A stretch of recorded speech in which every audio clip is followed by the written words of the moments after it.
And that microphone is on. Welcome everyone. It's a Friday night. Let's see, what is it? It's March 24th, Friday night, of course of 2023. Welcome to everyone. Glad to have you all on board and receive you, DrFox2000. Awesome. And thank you for the hellos and welcomes from everyone. Glad to have you all here. You're watching VolcanoX live stream, and I'm your host, of course, DrFox2000 here in Edmonton, Alberta, Canada, center of the universe, of course. And let's see, what do we got today? Sharon Stewart singing her "I Can Hear You, Dr. Fox 2000. Oh, let's not do that too much. I'm gonna need a Pepsi after that. Holy mackerel.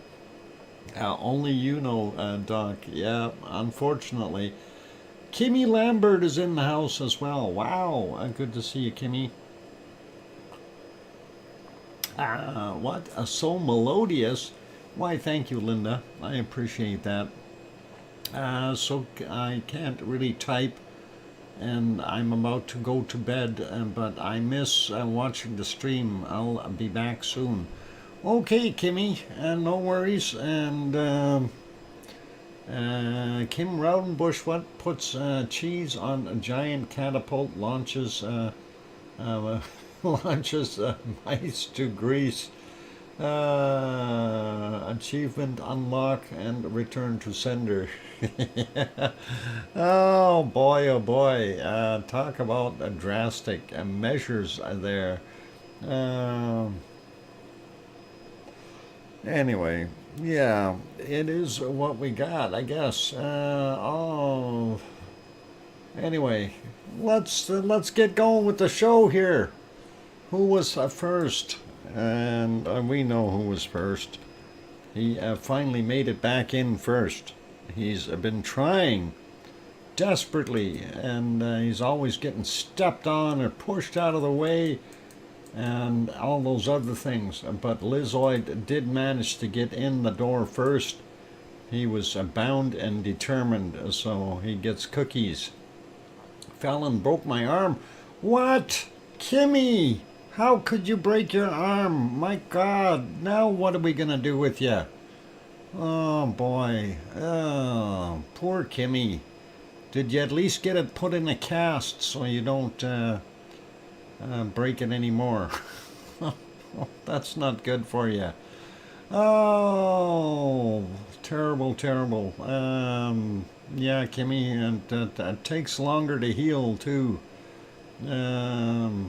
Anyway, yeah, I hope it heals quickly, Kimmy, and try not to exert too much there, and don't worry about responding. It's all good. We understand.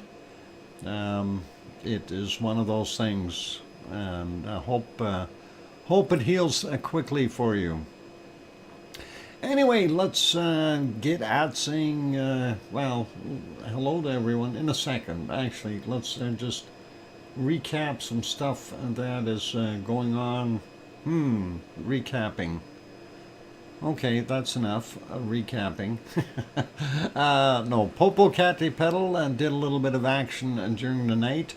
That was okay. Henry Nelson has 10 inches of snow on the way. They've changed it. The weather guessers changed it from 7 o'clock this evening to tomorrow morning.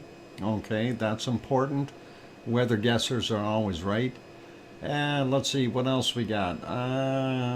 Stromboli resumed activity. You may have seen that video. Actually, I want to put that link to that video in here, since some of you have not seen that, and we'll put that link up. Let's see, we'll copy that, and we'll get that link. I'm actually going to pin that one. It's actually a pretty darn good video, or at least so I've been told.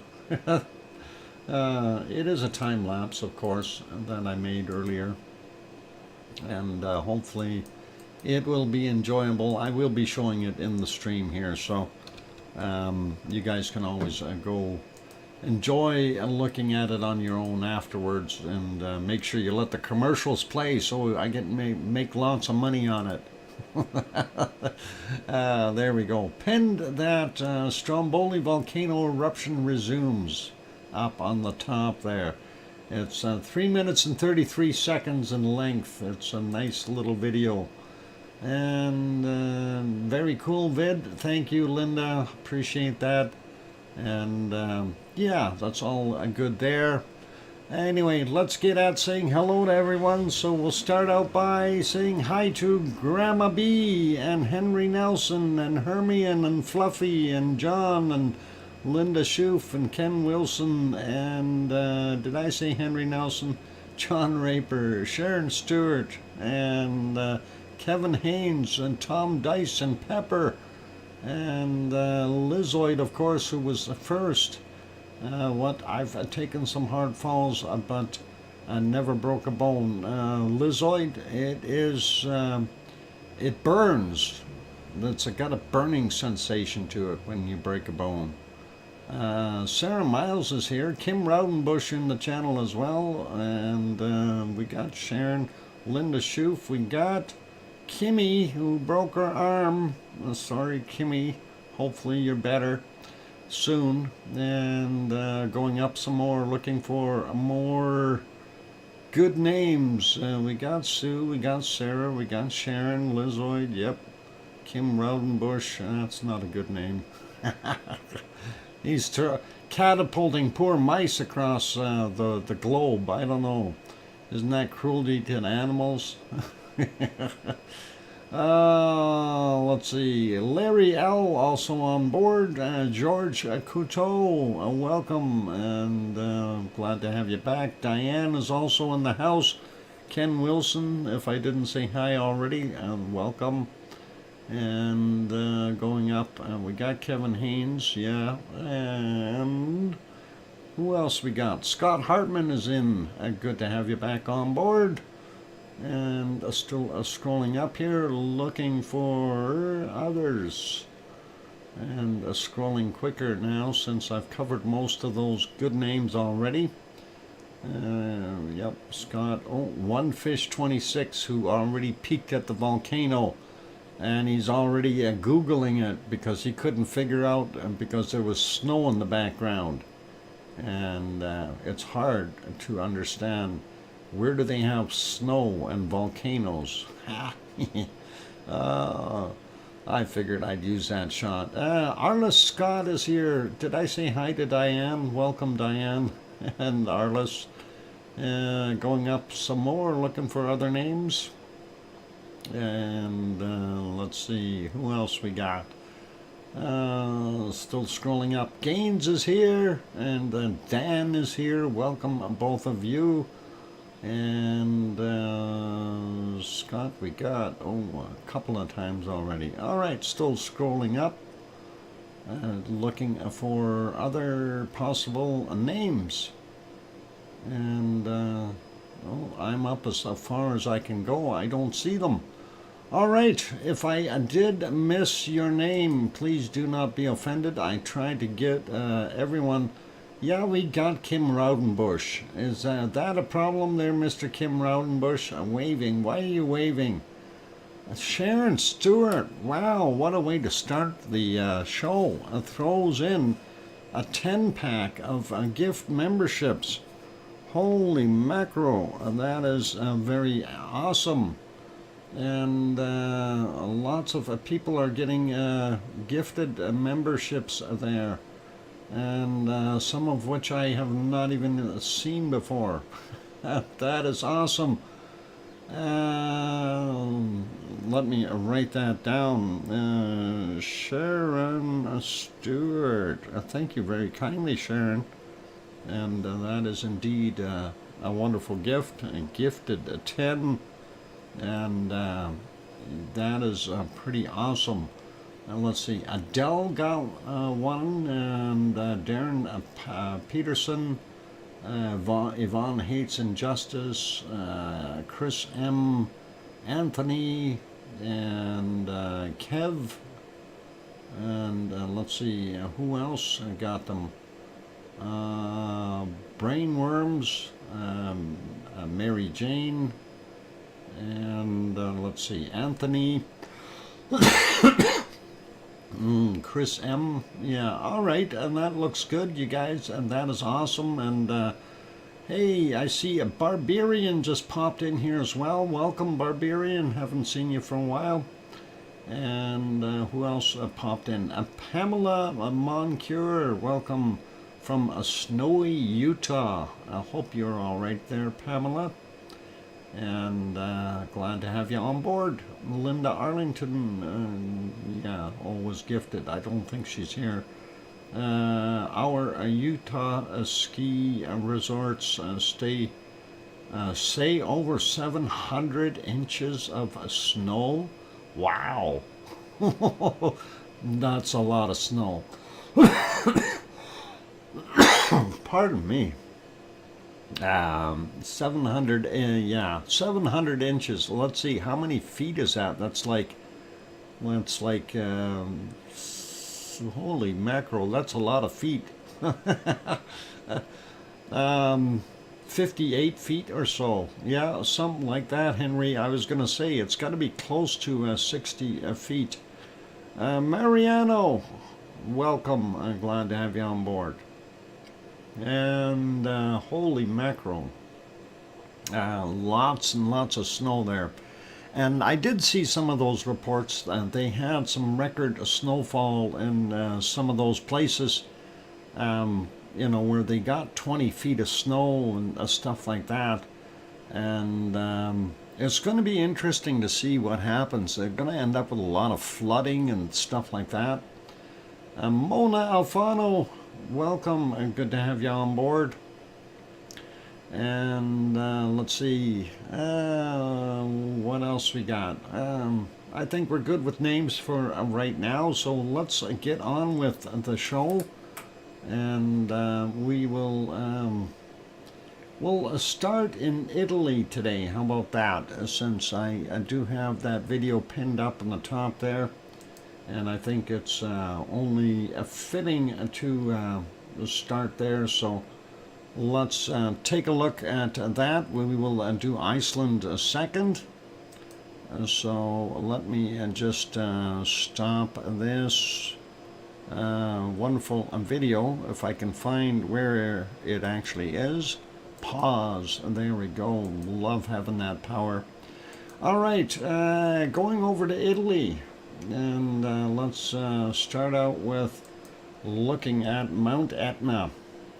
And this is, of course, from earlier because we can't see it right now. It's in the dark. This is from about 1:21 in the afternoon. Notice what's going on here up on top of Mount Etna. Seems to be steaming and smoking and doing things.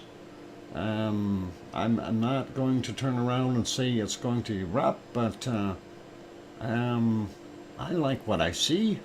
How about that? That is probably a good thing. And while we're looking at that, let's have a quick peek at the charts there. This is also a good sign. We see the chart kind of steadily moving upward.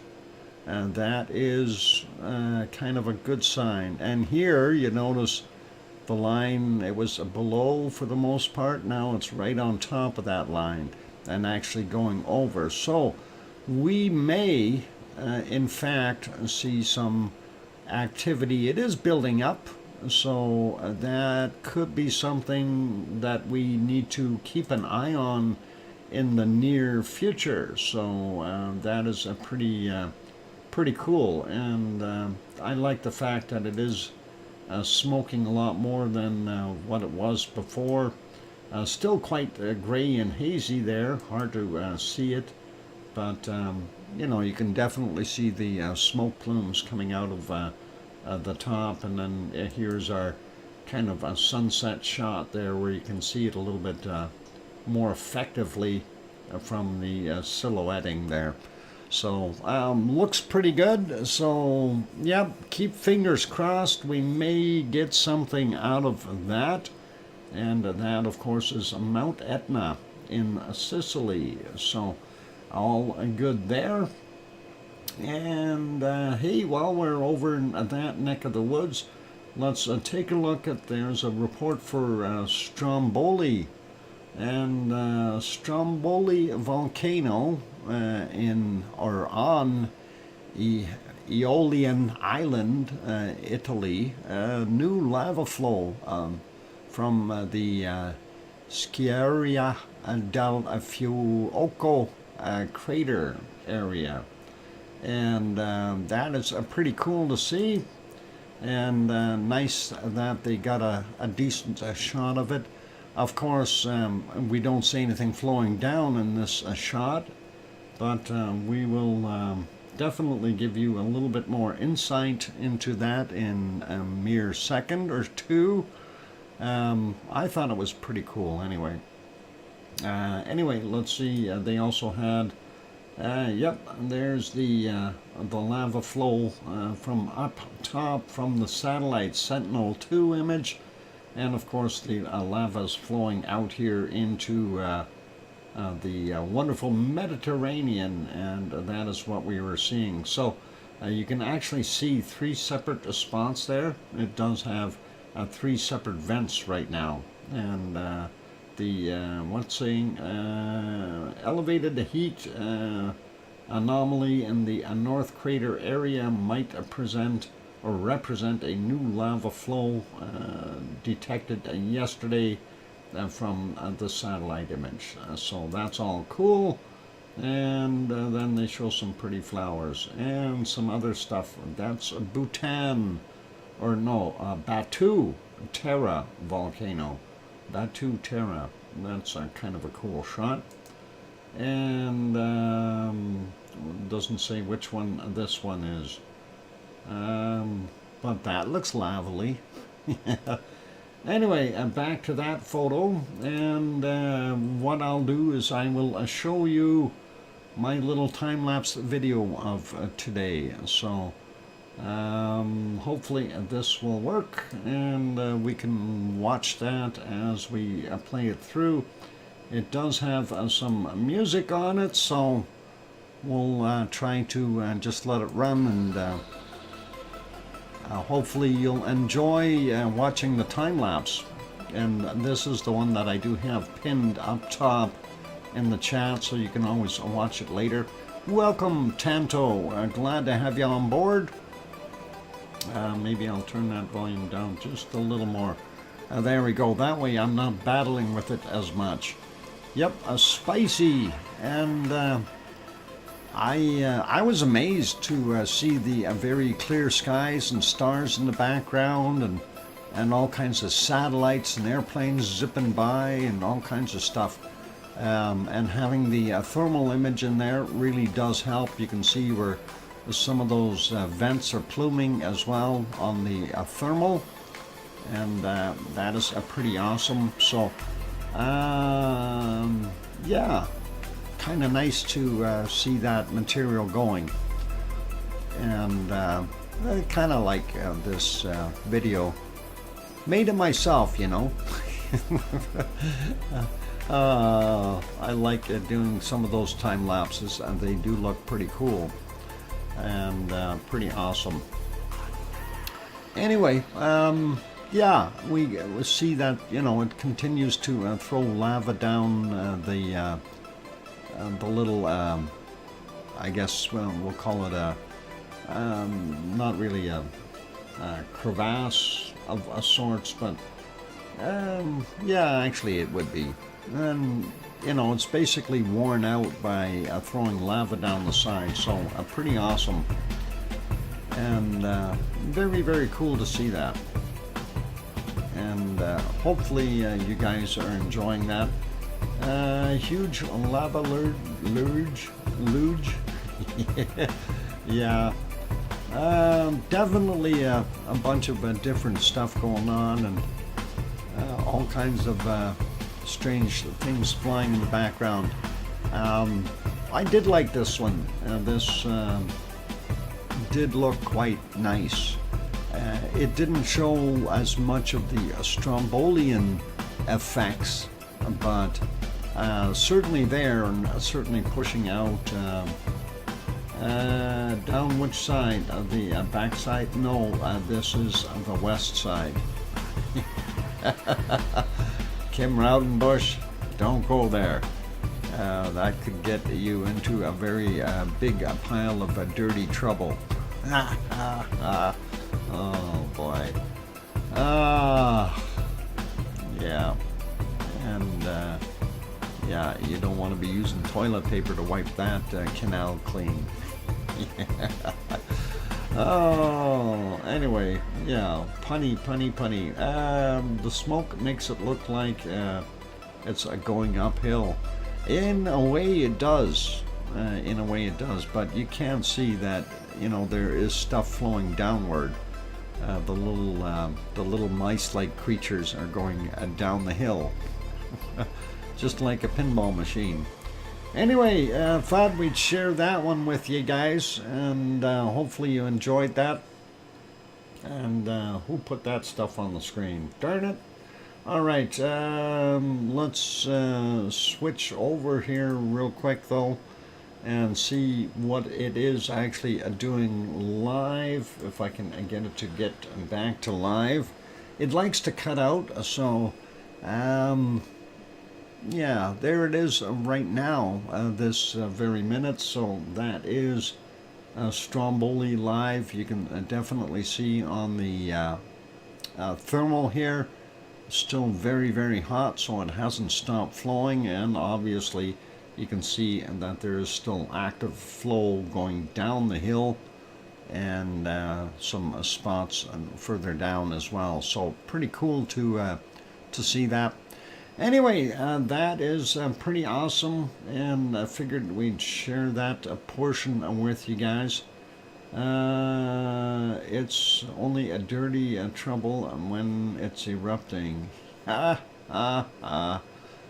Raudenbush. What are we gonna do with you? We'll have to put some mice in your lunch bag. Oh. Anyway, and that is Stromboli today, so it is definitely gotten itself back into the active mode, which is really nice to see. Let us head over to our next place, and I'm going to reduce this in size here. Oop, there. All right, we'll go over to Iceland is next on my agenda, and we'll make that a little bit bigger. And beautiful day in Iceland today, from the looks of things. Going back about 10 hours, we can kind of see if maybe if we stop going around in circles. There we go. Some clouds, yes, but some sunshine as well, and looks a little bit warmer there today. Still not sure of the temperature, but anyone want to punch in exclamation WR? That would be cool. Then we can see what it looks like, or what the temperature is like. And we'll leave that be. And even if we thank you, Kevin Haynes, and yeah, we got it. All right, -3 degrees Celsius, and that's not that warm. I thought it'd be warmer than that. At least tropical or something. Anyway, the sunshine will help warm it up there, and this is a little bit later. This is just about 4 p.m.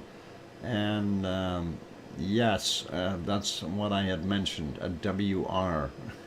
Just like World Radio or Weather Reykjavik. How about that? That is nice looking. Let's leave that be. We'll put it back to live, and we'll go to the next one where we can still see the moon. And hey, what is that? Jupiter or Mars? I can't remember what is supposed to be up there. You swear. Well, don't swear, one fish. You're gonna drown. It's Jupiter. All right. So the moon and Jupiter. That is cool. Henry says Venus. Oh, it's Venus? Okay, the moon and Venus. Hang on, we know there's a volcano on Venus. Can anybody remember the volcano from yesterday on Venus? Except for one fish, and don't swear. Oh, anyway, oh, I see. Don't see the chat moving. Nobody remembers it. Come on, a mystery volcano. Yes, it was yesterday's volcano. Matt, M-A-A-T, Matt Mons. There you go, Mons Matt Mons. It's M-A-A-T, Mons. And, Linda missed it. On Venus, yes. Yeah. John Raper, it's on Venus. Yeah, would have had to been there. It was blue or orange. It's actually kind of orangey looking, to be honest. So I'm backwards. That's okay, Sue. That happens when you're out there in Nova Scotia. Oh, I'm gonna get in trouble. Let's back that up a little bit, and we'll go back about 9 hours and see what the airport area looked like. And we can see some of that weather starting to move along there, so hopefully it'll stay clear for them for tonight. Geez, thanks. Well, hey, you moved there to get warm or get a steady temperature, and so far you've been cooked out and you've been frozen out and had piles of snow, all the things you didn't want. So isn't it kind of backwards there? Oh, anyway, yeah, looks not bad there in Reykjavik at all, and we like it. And I know it's one of those things. Let's move that back ahead to live, and we'll carry on with our stuff. And okay, that is of course the next one that we're looking at. This one is, you can see the two radio towers over here and the lights of Grindavik hiding, and that is pretty cool. And then of course this bright light here is one of the power plants, steam generated power from geothermal steam. And the glow of light back there, that is the city of Reykjavik, the capital city. Anyway, let's go back about 10 hours, have a look, and we'll see what it looked like. Oh, neat. Okay, so yeah, very neat perspective on what we see there. We do see the geyser still venting fairly nicely. We don't see very much coming from this front one here. I'm surprised at that. I thought we'd see a little bit more coming in this colder weather. But the power plant, of course, doing its thing. Thank you for the 5-minute warning, Tom. And, of course, the little mound back there where the mouse is pointing, that is Ragnar. And that is pretty awesome. So, nice to see Ragnar off in the distance. And all good. Let's leave this scene and we'll go to our next one. Gonna make that one smaller. Actually gonna make the other one smaller here as well. Now we'll go to this one. And hard to see, but hey, look, we already have some aurora borealis happening. So some northern lights, you guys. And we have incoming space weather. And the northern lights are already active there in Iceland. So that is pretty cool and pretty neat to see. And hopefully we'll see more of that happening. And for those who are in dark locations with clear skies, look north. You will enjoy tonight's storm show. Anyway, let's back up to about, I don't know, 11 and a half hours ago. We'll see some stuff going on, and there is our wonderful Katla, which we can see very, very well today. A beautiful shot, and definitely still very snow-covered, doing its thing, and nice to see, but it is not erupting, of course, and it's hiding underneath all that ice, and that is pretty awesome to see. And even as we go back, even at about 9 hours ago, the things still look very, very nice with the relatively clear skies. The clouds are up fairly high, so all good in that respect. And we might even have a reasonable sunset shot as we get closer to the end of the day there, and watch the glow of the sun. Soon that sun will be over here as it's setting, so it'll be nice to be able to see that. And it's a kind of an awesome place. And we move just a little bit further there, you can kind of see it getting darker and darker. Anyway, we'll put it back on live. And yeah, our aurora has temporarily taken off. I'm not going to worry about that though. This is not an aurora watching channel. Oh, hang on, there's some aurora. Just showed up as we mentioned it. It's moving. Oh no, it's moving. What are we gonna do? Call 911. And there's some colored sky moving around. Pretty awesome. And some guy with a flashlight over here. I don't know what he's up to. Hope he's not coming to disconnect the camera. Anyway, that is, yep, light green. It is pretty awesome. And for those who do want to take a look, here's the link for this channel, just so you got it if you want to have a look later. You're more than welcome to go take it in. And it is kind of nice, so fairly clear skies, so you might as well. And let's go over to our harmonic tremor charts, and we'll have a quick look at them and see. Fantastic aurora over northern Michigan last night. Oh, cool, Linda. I didn't know that. I'm going to have to take a look and see if we see something tonight here in Edmonton, since we do have clear skies tonight.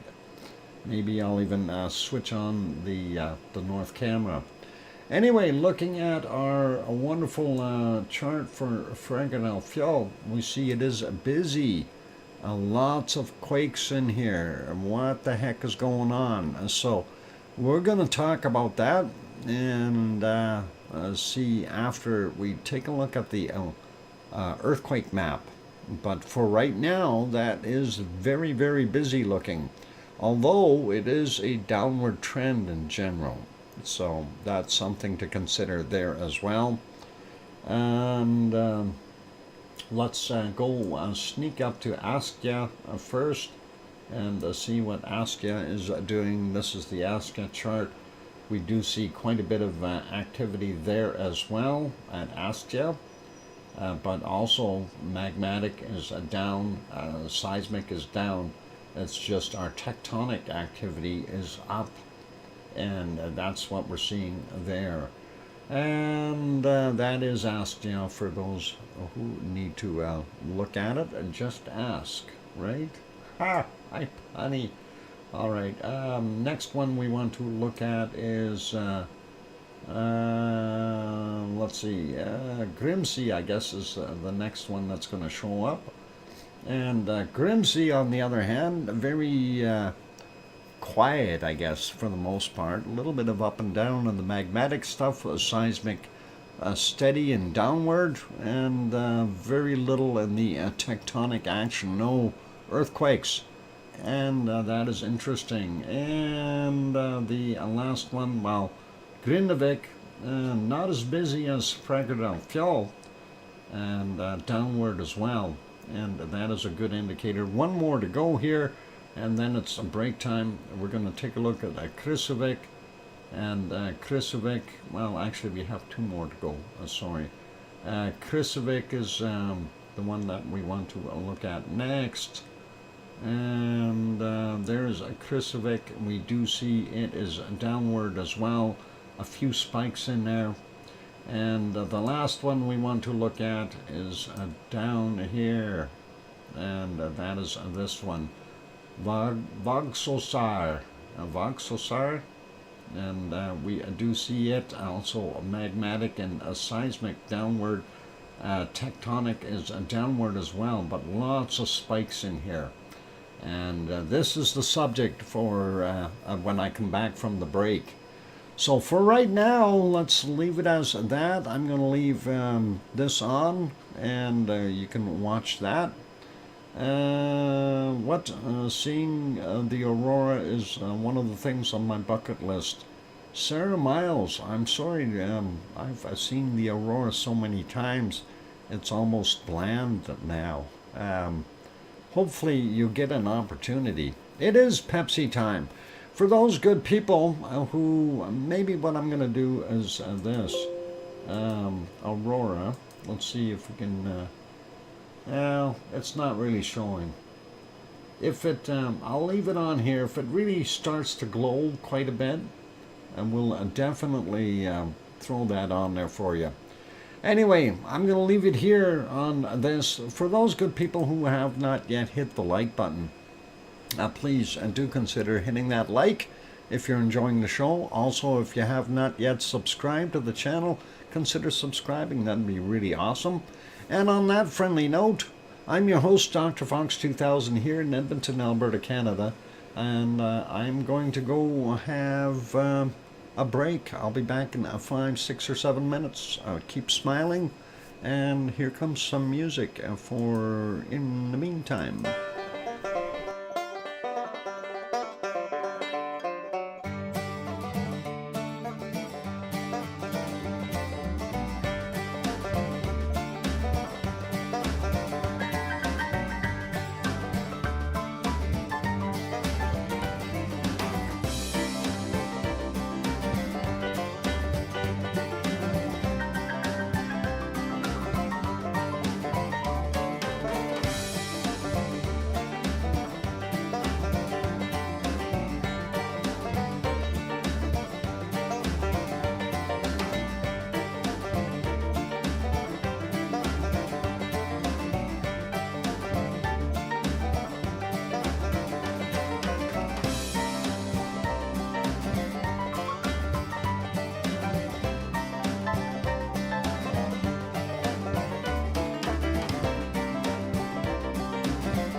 And that microphone is back on. That is awesome. And yep, Tom, that's a good idea. If you're flying over from North America to Europe and during the night, yep, make sure you get the left side of the plane. On the way back, make sure it's the right side of the plane if it's at nighttime. And that works out well. And thank you for the welcome backs from Scott and Tanto and John and Kevin and Mona.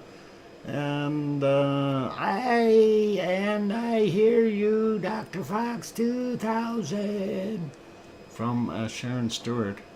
And thank you, Hermione and Fluffy and OneFish26 and Sue Hayes. And that's awesome. And yeah, actually, speaking of flying in airplanes, I was fortunate when I was actually returning from Hawaii.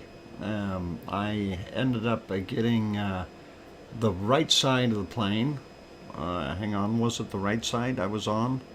No, it was technically the left side of the plane.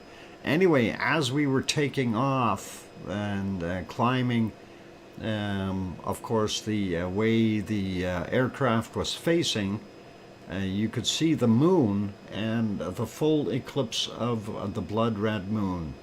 And it was something just delightful to be able to experience from fairly high altitude, from about 25,000 feet on upward. So pretty cool. And Patch Ers from Dublin, welcome. Glad to have you on board. So yeah, always interesting to see what you can see on the airplanes when you're flying, especially if you have a window seat. You can be the lucky one. And I really did enjoy that back then. So it was cool. And I think that was in 2016 that I did that. 2017? And when you fly back, sit on the right side of the airplane. It'll be cooler than the left side. Yep, that's right. For the whole flight, when the sun gets in your face. Tom, unless you want a suntan, right? If you want a suntan face, just glue your face to that window and make sure you put on some sunblock. Big Toe also on the channel. Welcome, Big Toe. I'm glad to have you on board. Anyway, we are at the point where we wanted to go take a look at the earthquakes that were happening there. And let me freeze our volcano with my special freeze spray. And let's go over and have a look. And we'll see what we can find for earthquakes in Iceland. And gee, there's a few of them, and there we go. Last 24 hours have gotten it up to 116 earthquakes. That is pretty awesome. So let's start out up north here, since that's where there's the lesser amounts, and we'll work our way down, and then when we get to here, we'll have a look at this. It's a whole pile. Let's start out with these two guys. 1844, we had a magnitude 1.66, 16.9 kilometers down. Next one right beside it from 1844, 1.3 in magnitude, 0.7 of a kilometer down, or 700 meters. And not sure what that's all about, but here we have a few. 1.84 in magnitude, 8.7 kilometers down, 4:37 in the morning. And next one is a 5:07 in the morning, a 0.95, 8 kilometers down. Then we've got a 1.26, 8.7 kilometers down, 2:47 a.m. And hang on, let's split those up, and there we go. At 2:31 a.m. we had a 1.32, also 8.7 kilometers down. And we'll grab this small one here, 0.38, a surface quake, and that was from 4:21 in the morning. Not sure what that one's all about, maybe an avalanche or something. Next we have a 0.49, 4.3 kilometers down, 1622. 0.64, 1.7 kilometers down from 759, 0.5, 1.8 kilometers down from 1022, and let's slide down a little bit, and we are getting to the northern side of Herdebreit right there. A very small one there from 1204, 0.25 in magnitude, 4.1 kilometers down. Then we've got this from 2200, magnitude 1, 3.4 clicks down. Then we've got a 0.85, 2.5 kilometers down, 934, and a 0.2 from 2.3 kilometers down, and that is at 2316 for that guy. And that is looks like the latest quake on the map. Looking a little kind of in between Herdebreit and Askja, we have 0.36, 5.5 kilometers down, 8:57 is the time on that. 0.27 here, 4.4 kilometers down, 9:56 a.m. We'll grab this 0.68, 3.9 kilometers down, 14:25. 0.9, 3.6 kilometers down, 1929. 0.4 in magnitude, 5.2 kilometers down from 10:15 a.m. Very small 0.1, 4.7 kilometers down, 23:11 today. And right underneath the lake, 0.8, 4.1 kilometers down, and that is from 2047. None of which are indicating to me that we see anything coming towards the surface or going to erupt. There is Bardabunga and there's Grimsvatn, and these two are kind of situated in between. 1.1, 2.3 kilometers down, 22:29 is the time on that guy. Then a 0.4, which is 400 meters down, and that is 7:24 this morning for that. And then down here we see a 0.7, 600 meters down, 18:11 is the time on that. That may be ice movement, glacial ice movement. I don't know yet. Let's take a look at what we got at these other ones. Okay, we'll do the ones around Hekla first. This one is a 0.59, 11.1 kilometers down, 17:15. A magnitude 1.11, 6.9 kilometers down from 2:11 a.m. A magnitude 1.5, 5.2 kilometers down from 22:33. Now over here by Katla, and we'll see how deep these are. Magnitude 1.03, 135 meters down, 7:15. Next one, 1.33, same depth, 9:23 a.m. Next one, 9:22, 1.32, same depth again, a likely ice movement. Same with this one, 11:07, we had a 0.3, 384 meters down. That would be in the ice. And here we have a 0.95, 135 meters down, 15:55 is the time on it. So that is likely ice movement that's going on there at Katla. Nothing more. And the other ones here, kind of mysterious. Could just be tectonic movement. Anyway, we'll get closer to our Reykjanes Peninsula, 0.59, 1.1 kilometers down, 15:05 for that guy. 35 minutes after midnight, we had a 0.69, 7.9 kilometers down. And then we've got a funny little swarm right in here, and kind of makes you wonder what we got going on. And that is from 15:08, 1.84, and that is 3.7 kilometers down, 1.55 from 15:05, and 3.2 clicks down. Then we got a 0.77, 3.5 kilometers down from 14:43, and then we've got a 1.78, 3.2 kilometers down, 15:08. 1.48, 3.8 clicks down, 1506, 0.8 at 1507, 3.5 kilometers down. Another one from 1507, 1.12, and that is 2.3 kilometers down. And this one, 1518 is the time on it, 1.13, 3.6 kilometers down, or sorry, 3.96 kilometers down. This one from 1510, and that is a 1.05, 1.144 kilometers down. So very cool. And Maria is here. Evening, everyone. Welcome, Maria. Little Toe was here too. We got a big toe and little toe. Cool. Pretty soon we're going to have the whole foot family here. 22 minutes after midnight, 0.97, 8.5 kilometers down. And we've got from 1309, 0.24, 9.3 clicks down there. And then we've got a big pile of quakes all in this area. And I'm not going to go through all of them, and that'll take forever, but let's grab a few of them.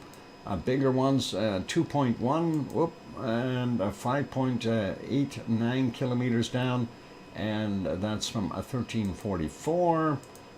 We've got a 1 minute after midnight, a 1.61, 5.3 kilometers down, 0.61, 8.7, or sorry, 8.27 kilometers down, 1411 is the time on that guy. We'll grab this 2.04, 6.38 kilometers down. What was the time? 1409.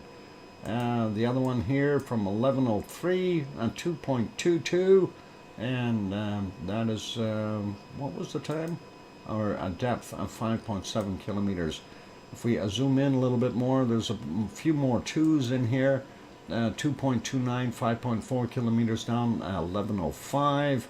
We'll grab this from 1.3, 5.3 clicks down, 1411. A little further out, 1.27, 4.4 kilometers down, 9:47 a.m. 1.74 from 6.3 kilometers down, and that is at 8:53 a.m. And the list goes on. We do have more and more here. 1810, 1.09, 6.2 kilometers down, 1.25, 5.2 kilometers down from 3:34 a.m. 7 minutes after midnight, 1.16, 5.4 kilometers down. Gives you a pretty good idea of what is going on in that area. I did look at it from the other maps perspective, and I kind of have to wonder, I'm sorry that President, you are not invited here and have been removed by the mighty hamster. The hamster has done his job, and we do not allow politicians in here. Oh, there we go. Hi, Yvonne. Good to have you on board. And hi, and ho, lava friends from Iceland. Jona, welcome. Glad to have you on board. Glad you're not the president of Iceland. That'll be the next guy coming in. Oh, is it erupting again? We looked at that earlier. Yeah, I see the plume.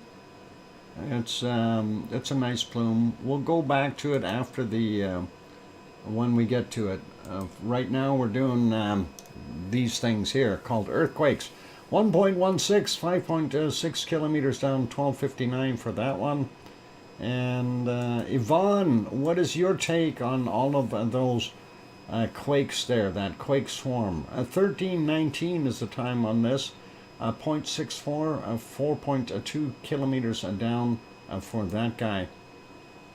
I'm just curious. Is it just something funny going on there, Yvonne, or is there magma? Thanks for the 5 minute warning there, Tom.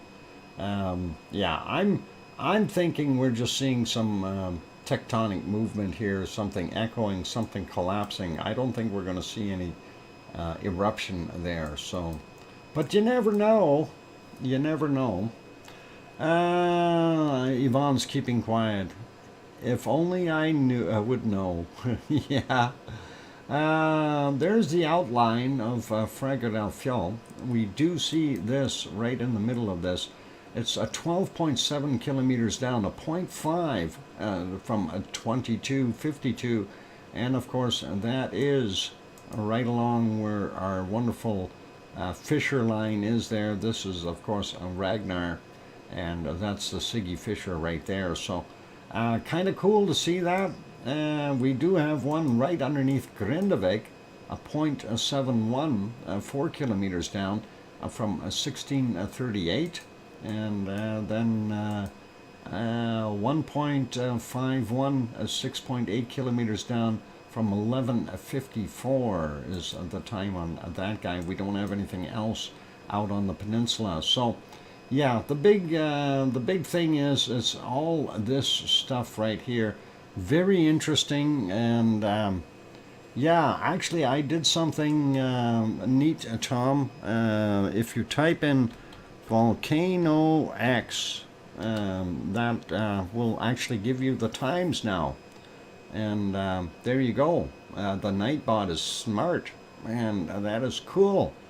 So and that's how we can help everyone remember when the stream is on, including presidents of different countries. Oh, so much fun. Anyway, yeah, it's interesting to see all those quakes there, and you know, all the earthquakes. It's kind of makes a guy wonder what the heck is going on, though, and I don't know what we can do about it, but what, you don't like the CST people? Tom, I'm limited in how many characters I can put in there. I was going to put it in UTC as well, and then, of course, Japanese time zone. You can't figure it out. One fish, President Trump is back. Oh, President Trump, you don't have an appointment. I'm sorry, you're going to have to leave. Yeah, the snowman made you leave. Yeah, it's okay, one fish. We know exactly what they are. Don't encourage them. But we thank them for their presence and coming in and actually providing us with another view. And that was pretty awesome. And yeah, that is a real... yeah, it is what it is. You know, we do appreciate that. That'll make the stream more successful. That's what we want. Anyway, thank you, Arizona Snowman. I'm glad to have you on board. I didn't say hi to our wonderful moderators. And we have Arizona Snowman. We have Piggy. We got C&D Boy. Gary 24/7 Live Visit Skies, and Lucas Snow and Joseph Fields, Texas, and they're always hiding in the background there somewhere. Piggy was racing around though. She's okay, and she always smiles and does nice things, and provides us with our wonderful bacon seeds.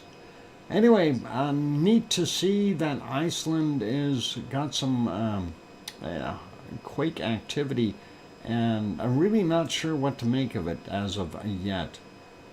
Same thing goes for this area up here, and Hengild is the kind of area that we were thinking it was going to be up here, but that has moved down here again.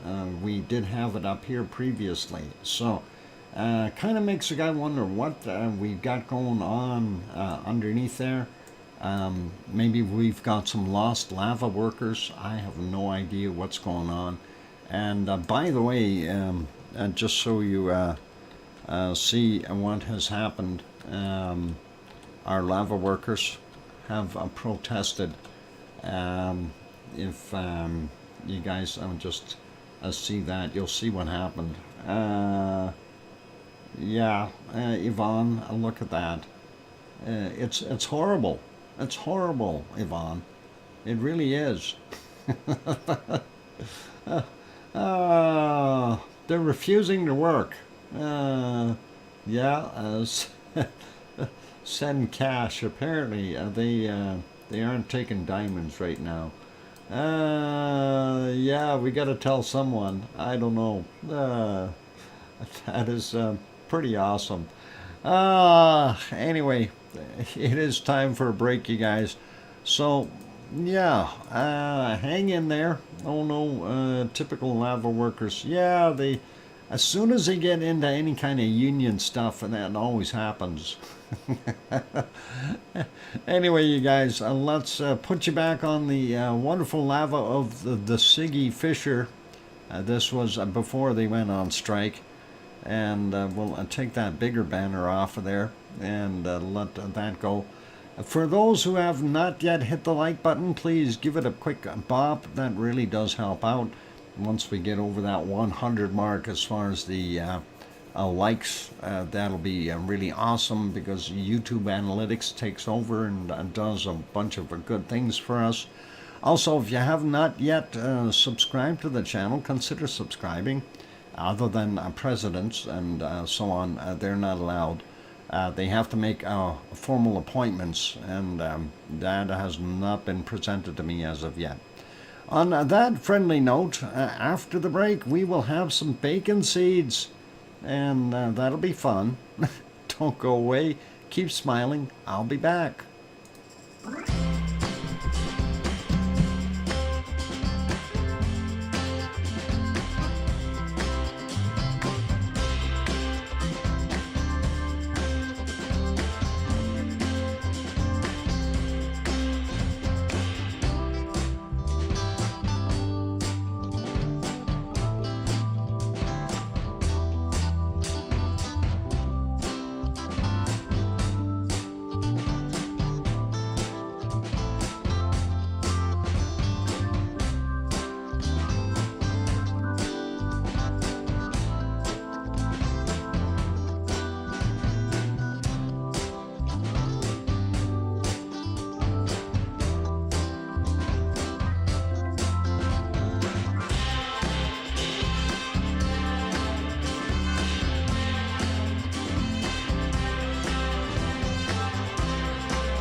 that microphone is back on. Welcome back, everyone. I'm your host, DrFox2000.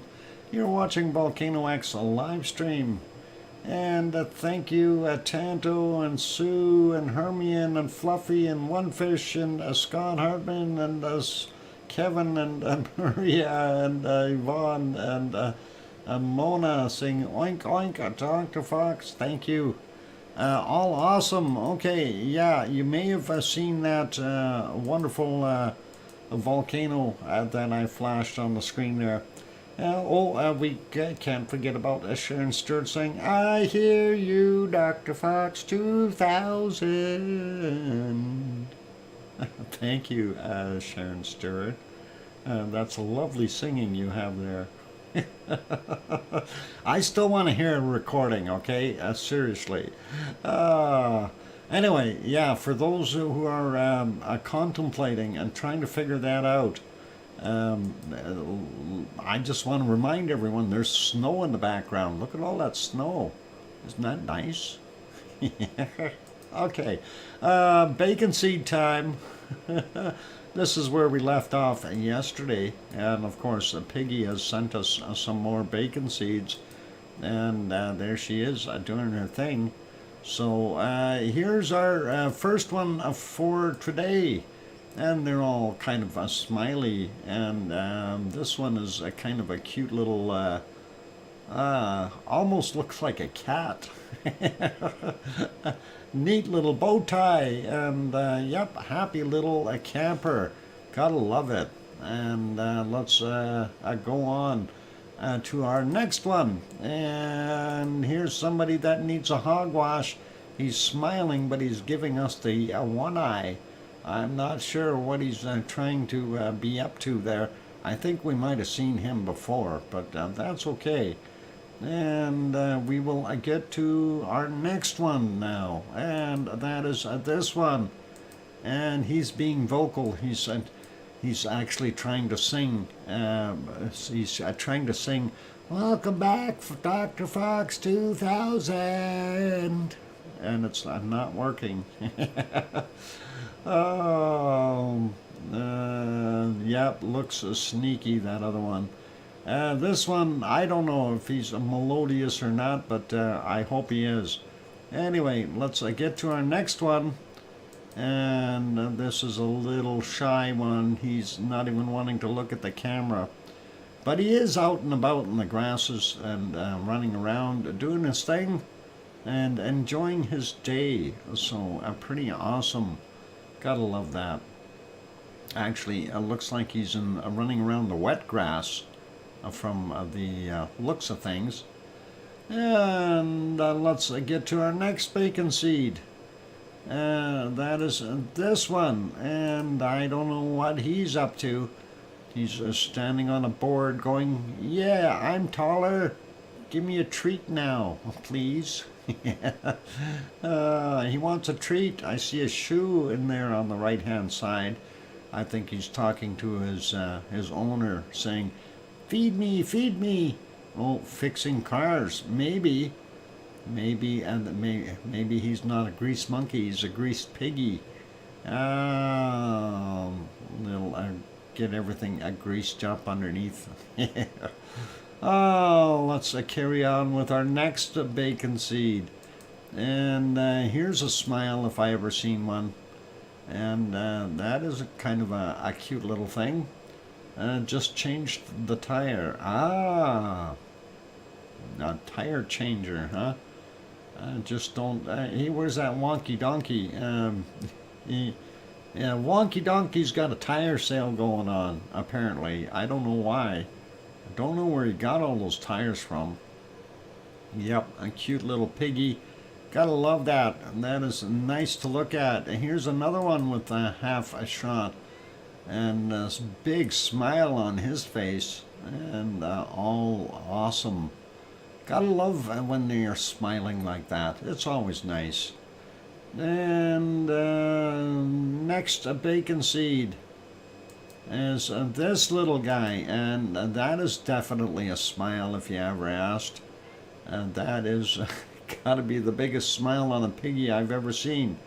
So pretty awesome. He looks like a little round butterball. Special photogenic pig. Yep. This one is definitely around. And one more bacon seed to go for today. And that will be this one. And I talk about smiling and cuddling. And there you go. That is just the darndest looking thing. Looks like our cat on the couch. Oh, Yvonne, are you sure it's a cat? Maybe you've got a little pig instead and you don't know it. And yep, snuggle and smile. And you know that when you see that, you know for sure that that animal is not being harmed in any way, shape, or form. It loves being where it is, and you gotta just enjoy that. So anyway, that is it for our bacon seeds. Thank you kindly, Piggy, for sending those in. I really do appreciate that. And you've done an awesome job at sending most of those. I did add a couple myself, but that's okay. Piggy still gets the credit since she does most of that, and she inspires us in going on with doing the wonderful shots of the little smiling bacon seeds. So very, very cool. All right, so let's get back over, and we will take a look. Oh, I'm going to stop that video again. It starts up automatically every time I go to it, so I'm going to stop that video. Okay, look at that. I caught that lava right in full eruption there. That is pretty neat. That I bet you the lava workers can't do that, hey? Anyway, let's get to our mystery volcano. And everybody is probably going to guess wrong. And we will sit back and chuckle and smile. No, and you get one guess, and you got to name the volcano. Don't name a country. Don't name a continent or an area. You got to guess the volcano itself. No, it is not Ruapehu. Sorry, Henry. And we'll see if anyone else has a good guess. One fish has looked, and he's ruined it again. And one fish. How long did it take you to Google that? Oh, one fish did it. Yep, I ruined it. Yeah, he did. He did. It took him all of how long to figure that out? Mount Doom. Yeah, no, one fish already come up with the answer and saying where it is and everything. It took 20 minutes to find it. Ah, very good, one fish. So 20 minutes to find it on Google. I was in the right area. Sue says Reverend Tator. Very good. So, see, that's what happens when I use photos that are in there. And people will automatically go start Googling and ruin it for the rest of everyone. So I will have to resort back to my other stuff, and that is to try to find photos of volcanoes in different locations. And it looks a lot like Mount Doom. No, I don't think so. Alright, I'm going to put one other volcano on the screen here, and then you guys can guess at that one. And since this will, one fish won't have an advantage over this one by Googling it, we'll see if you can tell which one it is. Let's see, I gotta find it first. I wonder which photo I should use, just to make it difficult. Evil thoughts. Evil thoughts.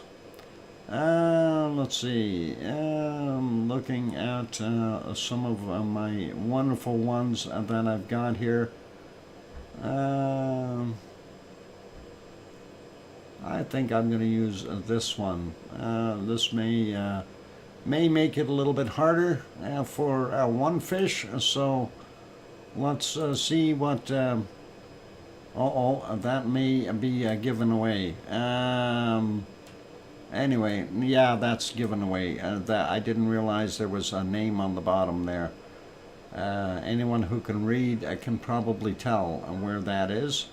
Let's not use that one. Let me find a different one. But you can look at that one just to confuse yourself. Do go ahead and name it if you do happen to know it. And that would be pretty awesome. Let's see. I can't read Cyrillic. Very good, one fish. I'm happy about that. And how did you know it was Cyrillic if you can't read it? Tell me this, young man. Tell me. How do you know? Oh, I know. It's a tough. I'm looking at the phone. It's tiny. Yeah, sure. Let's see. I've got one here that is going to be kind of hard to figure out. And this one we'll use this photo here. And you tell me which volcano that is. This one would be pretty good. Anyway, the one that this one here that I'm using, what was the mystery volcano? No, this is not Cumbre Vieja, one fish. Congratulations on being wrong. A nice picture. Yeah, this is a very nice picture. It's not a Santa Maria. It's definitely not. Impossible to read the tiny name. Okay, good. We'll get to that one in a second then. And no, this is not Mount Etna. This is one that we know. Come on, you guys. Oh my God, do I have to give you hints? No. Maria, congratulations. It's a Fuego. There you go. It's a Fuego. So that is what that shot is. And I'm glad that somebody caught it. And for these ones, this one here, any idea? I didn't see anybody throw out a name for this one. And the only one that I'm going to disqualify is Sue. Oh, there she goes. I disqualified her and she got it right away. Sue, how could you do that to us? It is a chevalish, and that is what it is. Dr. Fox, you could show the photos of extinct and dormant volcanoes. Yes, one fish, I could, but most of those are extinct and not erupting. I like to have lava on my volcanoes so we can look at them that way. I mean, I can show you mountains of stuff, but, you know, I'm going to have a talk with our good old Irish monk there, see if he's got some old photos from days gone by. Sorry, I didn't already hit the send, but yeah. It's okay, Sue. It's okay. But have a guess which ones they are. That makes it so much tougher, and it's so hard to see and realize what it is. Anyway, let's get that one off the screen. This one, of course, for those who wish to know, we will show you where it is. And let's zoom out here for a second and give you a good idea. And there is Ecuador and South America. And if we zoom in on that area and get to it, whoop, where is it? No, I gotta find it again. I took my mouse off of it. Darn it. Nope, not that far north. It's further south. There it is. So that's Tungura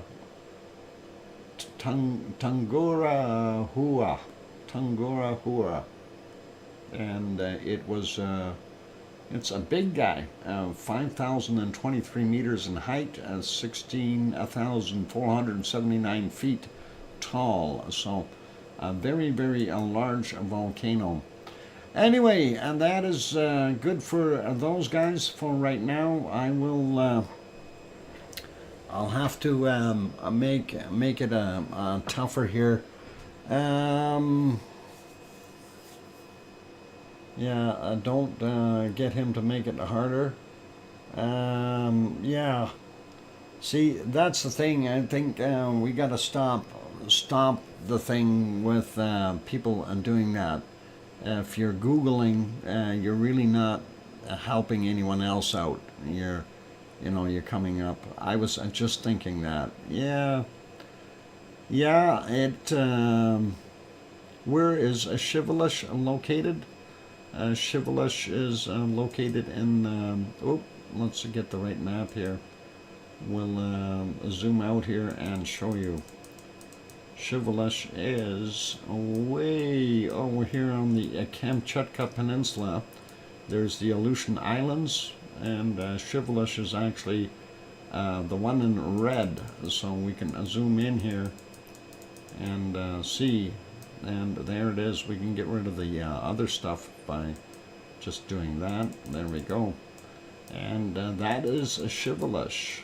And you can see it's a pretty big, very, very large volcano.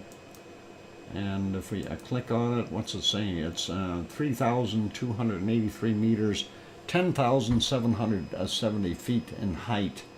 And that is pretty cool. The other one over here, Bezimiani, which is an orange right now, that's also a pretty neat one.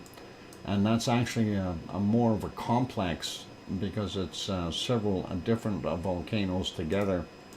And it looks pretty cool there. So awesome. I'll stop. Sorry, I'm just using the tools available to anyone. And yeah, we understand that, one fish, and that is what the internet is there for. And I understand you understand how to use the tools, but there's many people that don't, and a lot of them do like guessing at which volcano it may be.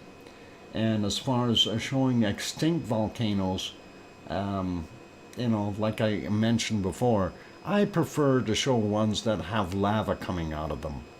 And for something that has been dormant for the last 10,000 years is really not a decent volcano to give anyone any idea of what it is or where it is.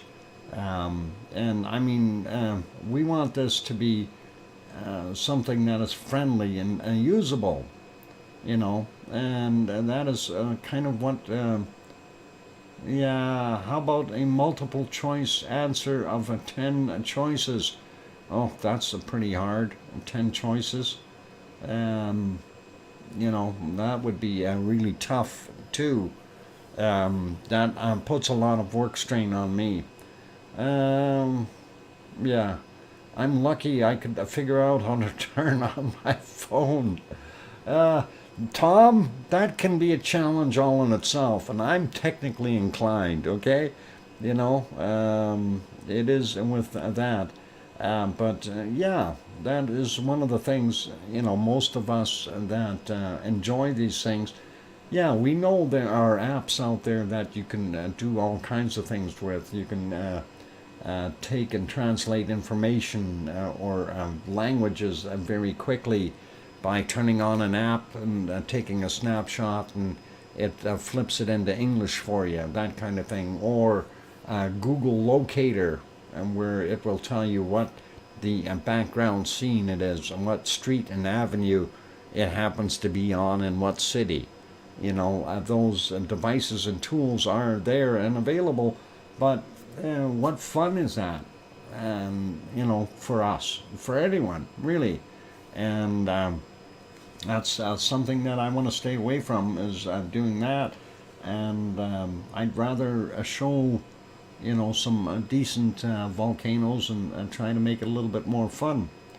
And anyway, let's leave it there. Valid test items are so hard, very hard to construct. Yeah, it isn't an easy task for anyone at Dr. Fox. Exactly, Kate. You know, that's one of the things is, I mean, I have choices of all kinds of volcanoes that I can choose, but I do prefer to show the ones that are active and erupting, and something that people can actually guess. It may be tough, but yeah, I need help to get a track and a trace on a parcel. That's exactly it, Hermione. I'm with you. Maybe once one wins, sit out the guessing for a few days. That might be a thought. Yep. If you've won that you can't guess for a week or something, that might be a better way of doing it. That way we get a little bit more of a chance for others. Anyway, let's put you back over there, and yeah, that is the one that we had. So pretty awesome, and I still like my Fuego one though, and I know that would have been a little tough for people, but it wasn't full screen, and that's the other criteria I look for, is I prefer to have a photo that is a full screen capture. So that is something that we like to do. Anyway, I'm going to go take a break, you guys, and I'm going to get rid of these other ones here, and remove that, and take that one off the screen, and back to the lava. I'm going to go have a break. So, yep, don't go away, you guys. Enjoy the lovely lava flowing here. And after we come back, we will go over to our wonderful Popocatépetl and see what was popping there during the night. So don't go away. For those good people who are here, please do consider hitting that like button if you haven't done so already. Also, if you have not yet subscribed to the channel, please consider doing that. And, you know, we try to exclude the presidents of countries, though. They're not really welcome. They need to make appointments, informal writing, and send it here to DrFox2000 here at YouTube, center of the universe in Edmonton, Alberta, Canada. Anyway, I'll be back.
And the microphone is back on. Welcome back, everyone. I'm your host, DrFox2000. You're watching a VolcanoX live stream. I'm glad to have you all on board still.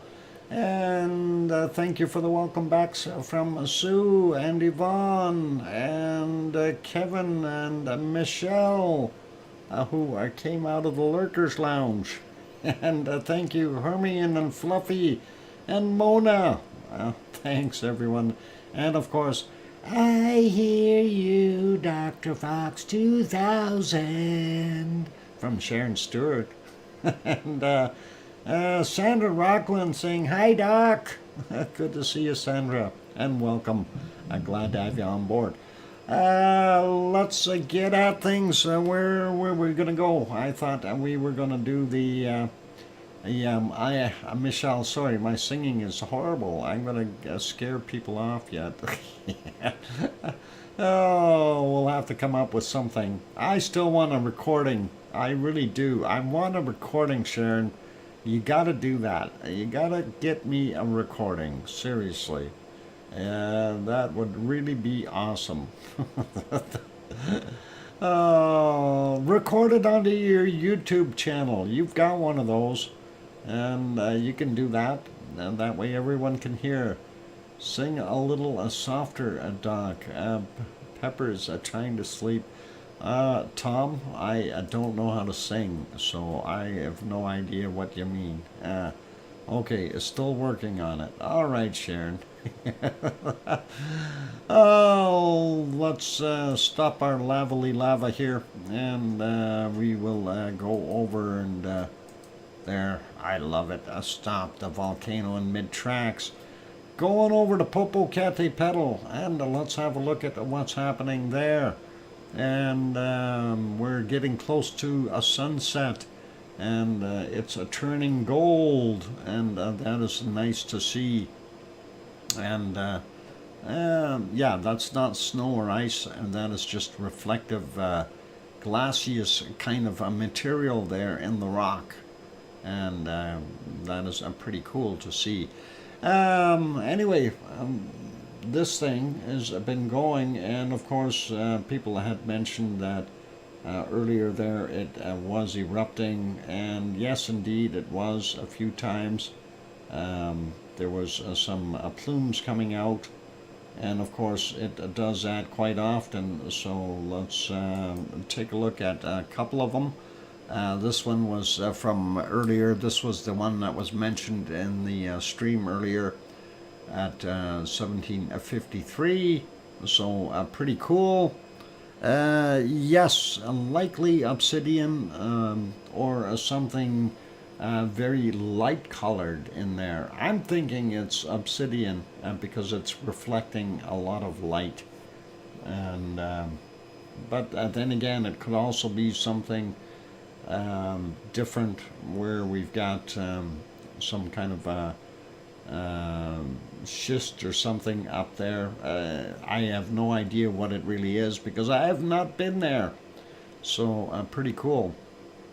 And 1753, is this the one that you were referring to, Raymond? I think yeah, some kind of quartz, something, who knows what could have come out of there. All kinds of different possibilities. And yeah, this was a pretty heavy-duty eruption, and the plume did go up fairly well, straight up. And just seeing what's going on there, it's neat to be able to see that. So pretty awesome. And if we go back, there were a bunch of other shots coming out of it as well. This one at 1710. And you can see it too erupted fairly roughly, and that wasn't quite as straight, but that was more of a quicker burp, and then it quit. So we know that these things happen in pretty quick succession here. And of course, then earlier we were battling clouds, unfortunately. And I'm trying to find a spot where the clouds were gone enough that we could see it again, and that would have been back into the morning time. And like right here, you can actually see this is at 10:08 a.m. It is still puffing out and upward at this point in time. If we go back a little bit, you can see where it was a little bit more prominent by itself there, and pushing out. So definitely a lot of action from Popocatépetl, and then earlier in the morning you could see more activity, as you can see the plume a little bit better with less clouds in the way. And let's see if we can get back to any kind of a really good solid eruption of any kind. I don't think we can. These ones were fairly light, but I did post the other video. This one is earlier this morning. You can see a little bit more of a dirty plume coming out there at 6:35 a.m. So that was pretty cool. Anyway, here's the other video. I didn't turn the volume down on it yet, but we'll let that play. Or did I turn the volume down? I don't hear it. Oh, I did turn the volume down. Had some funky music in there. Anyway, that was 3 different angles here for this little eruption. It wasn't anything really major. It's just we were lacking lava, and I figured, well, we'll show that and give you a pretty good idea.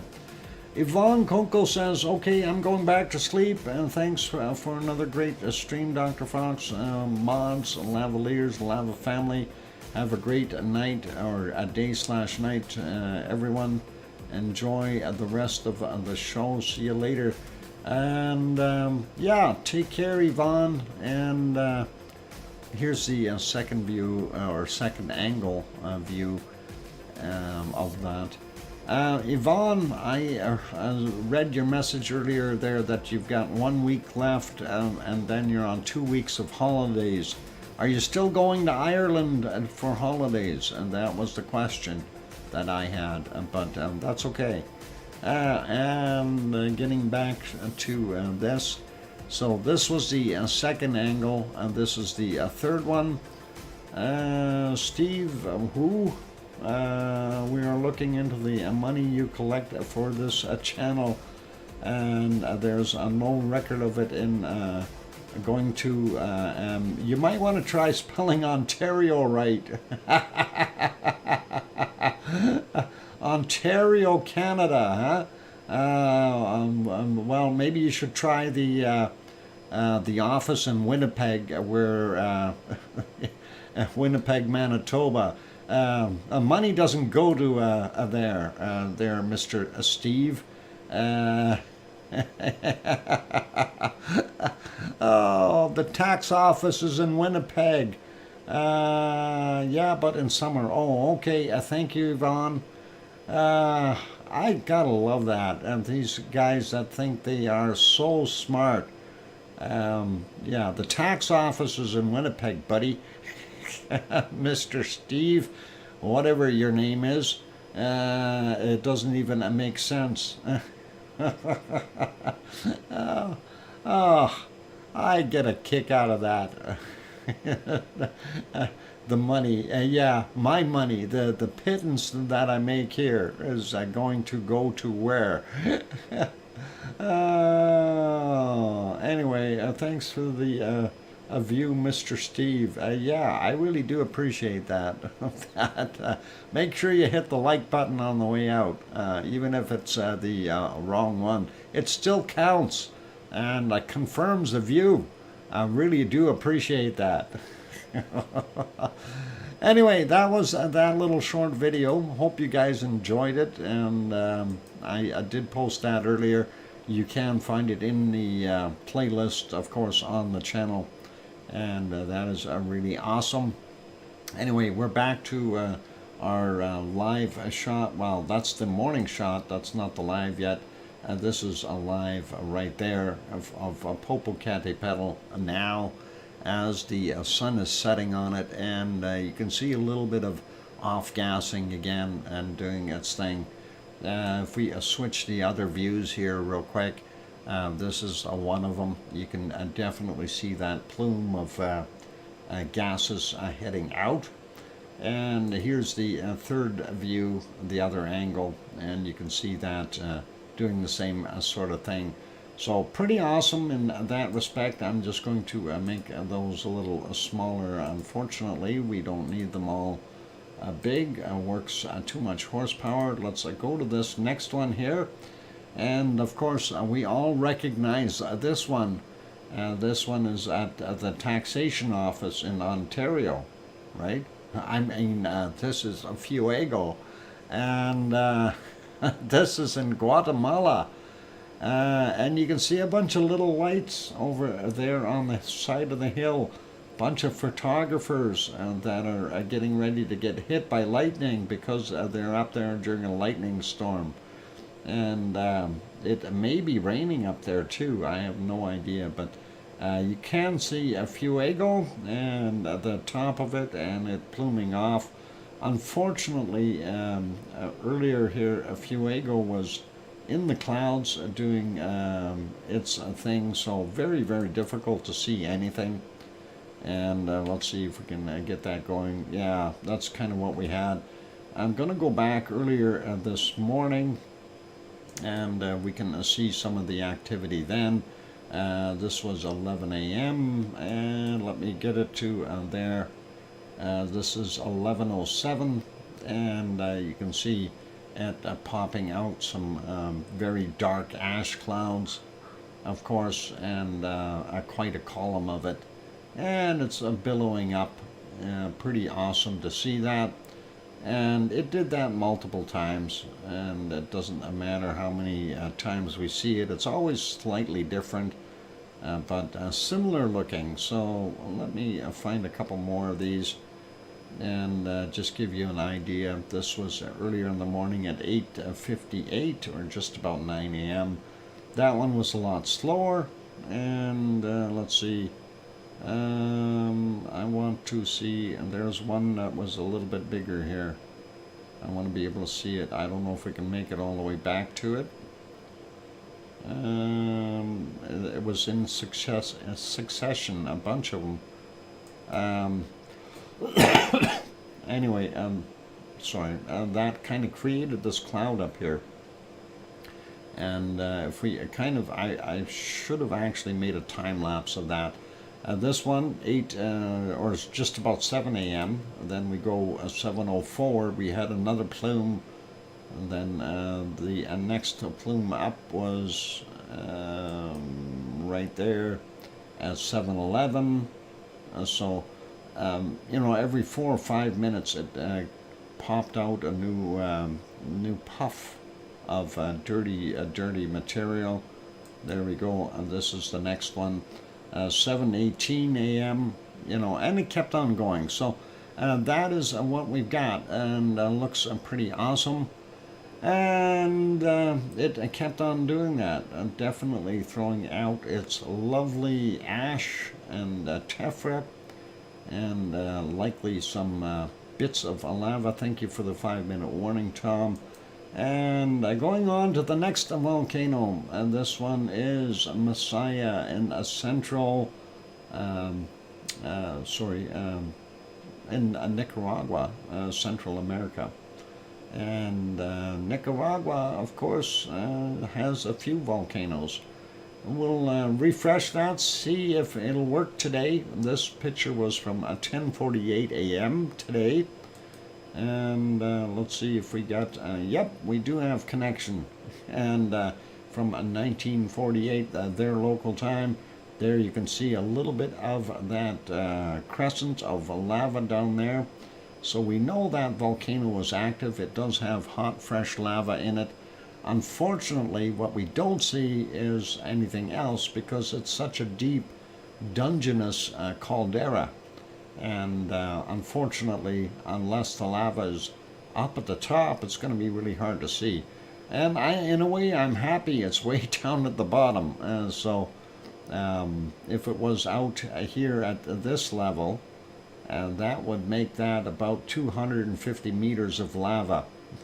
And if it was up to the edge of the caldera up on the top here, that would make that center portion about 500 meters or 1,500 feet deep of lava. And that's not something you want to see sitting inside the crater of a volcano, especially if it's going to blow some more. And let's go over to our next place. Have we looked at the Azores? No, we didn't. Azores, real quick, and just to see, let me find the right screen here. I didn't see anything earlier. It was a kind of a rough weather today. We are on the island of São Jorge, or São Jorge in Portuguese, and there you can see one of the villages, one of the harbors. You definitely can see the lights of Pico Island today. And if you look way over there, you can a little bit of it, the other island, Fayal Island lights just off in the distance there as well. It might have cleared up a bit there. That's actually pretty awesome. This one, of course, is the shot of the little cove we always show, and we see how much white water is coming in and splashing in this area. Gives us a pretty good idea of how rough that ocean is. Looking for earthquakes, we didn't see anything on São Jorge at all today. This is the last one, and was on the 22nd. But I did have this map open for a reason. There are 2 quakes. I'm going to refresh it. We'll see if it's still just the 2 quakes, and it looks that way. And that shirt is just way too bright for me. And of course, for those who aren't familiar, this is São Jorge, and that's Pico Island, Fayal Island, and this is Terceira, and we have this one fairly close to Terceira. It's 2.84 kilometers down from 10:45 a.m. And then we look over here. This is San Miguel Island, and we have this one here, 2.8 from 10 kilometers down from 10:42. And those are the only 2 that we have in the area right now. And of course, I'm zoomed out so you can get to see what it looks like in the whole area there. Of course, there's Portugal and Spain and France and England and Ireland and Iceland, and Sue waving at us from over here in Nova Scotia, and all good. So, and Sue waves back. That is all cool. She's at Cole Harbor there somewhere, where hopefully it's not going to snow. Oh, and I wonder if Henry is snowed in yet. Okay, so that's it for there. It is time for a break, you guys. So I am going to, next volcano up will be, oh, not that one, but we'll go to, let's see, not that one. Let me get to the other screen here. We'll show lava for in the meantime. We'll be going to Merapi to make us happy, and then Tofu. No, hang on. And then I'll get it. It's Mount Ruapehu. There we go. Sue says cloud and a 30% chance of flurries. Oh dear. I see 2 clouds in my sky, and I'm hoping it's going to stay clear tonight. I want to be able to see the aurora if they happen. Anyway, on that friendly note, stick around, you guys. I'm going to go take a break, and we'll throw some music on. There you go. Hit the like button if you haven't done that yet. Also, subscribe if you haven't subscribed yet. That'd be awesome. I'm your host, DrFox2000, here in Edmonton, Alberta, Canada. I'll be back in 5 or 6 or 7 minutes. Don't go away.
And that microphone is back on. Welcome back, everyone. I'm your host, DrFox2000, and you're watching VolcanoX live stream. And all good. So, thank you for the welcome backs from Kevin and Cananesca's country, and Sue and Mona. And I'm waiting for the I hear you. Thanks, Kate and Scott as well. Appreciate that. And where is she? She's on the phone, I betcha. She's trying to make a recording.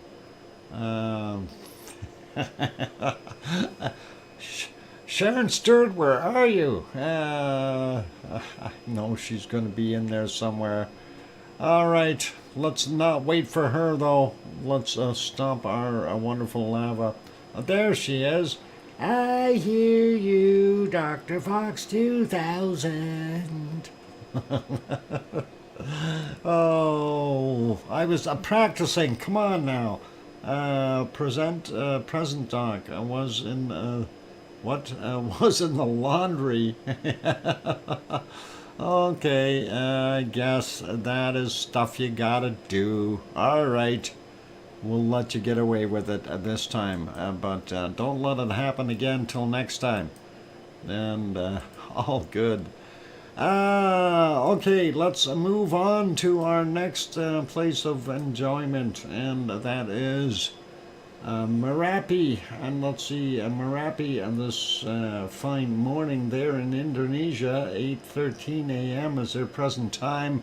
That is what we're seeing right now. Unfortunately, not the greatest of views, very hazy there, and that is kind of what happens after some rainstorms and things, and the clouds, of course, and we do see it off-gassing at 5:56, and then we lost a picture for a while because of these things called clouds, and let's see, yeah, this at 3, just about 4 a.m. is when the clouds moved in. We've seen very little, but just prior to that, we did have a little bit of a lava flow, and let's see if we can get that pretty much right on there to see that.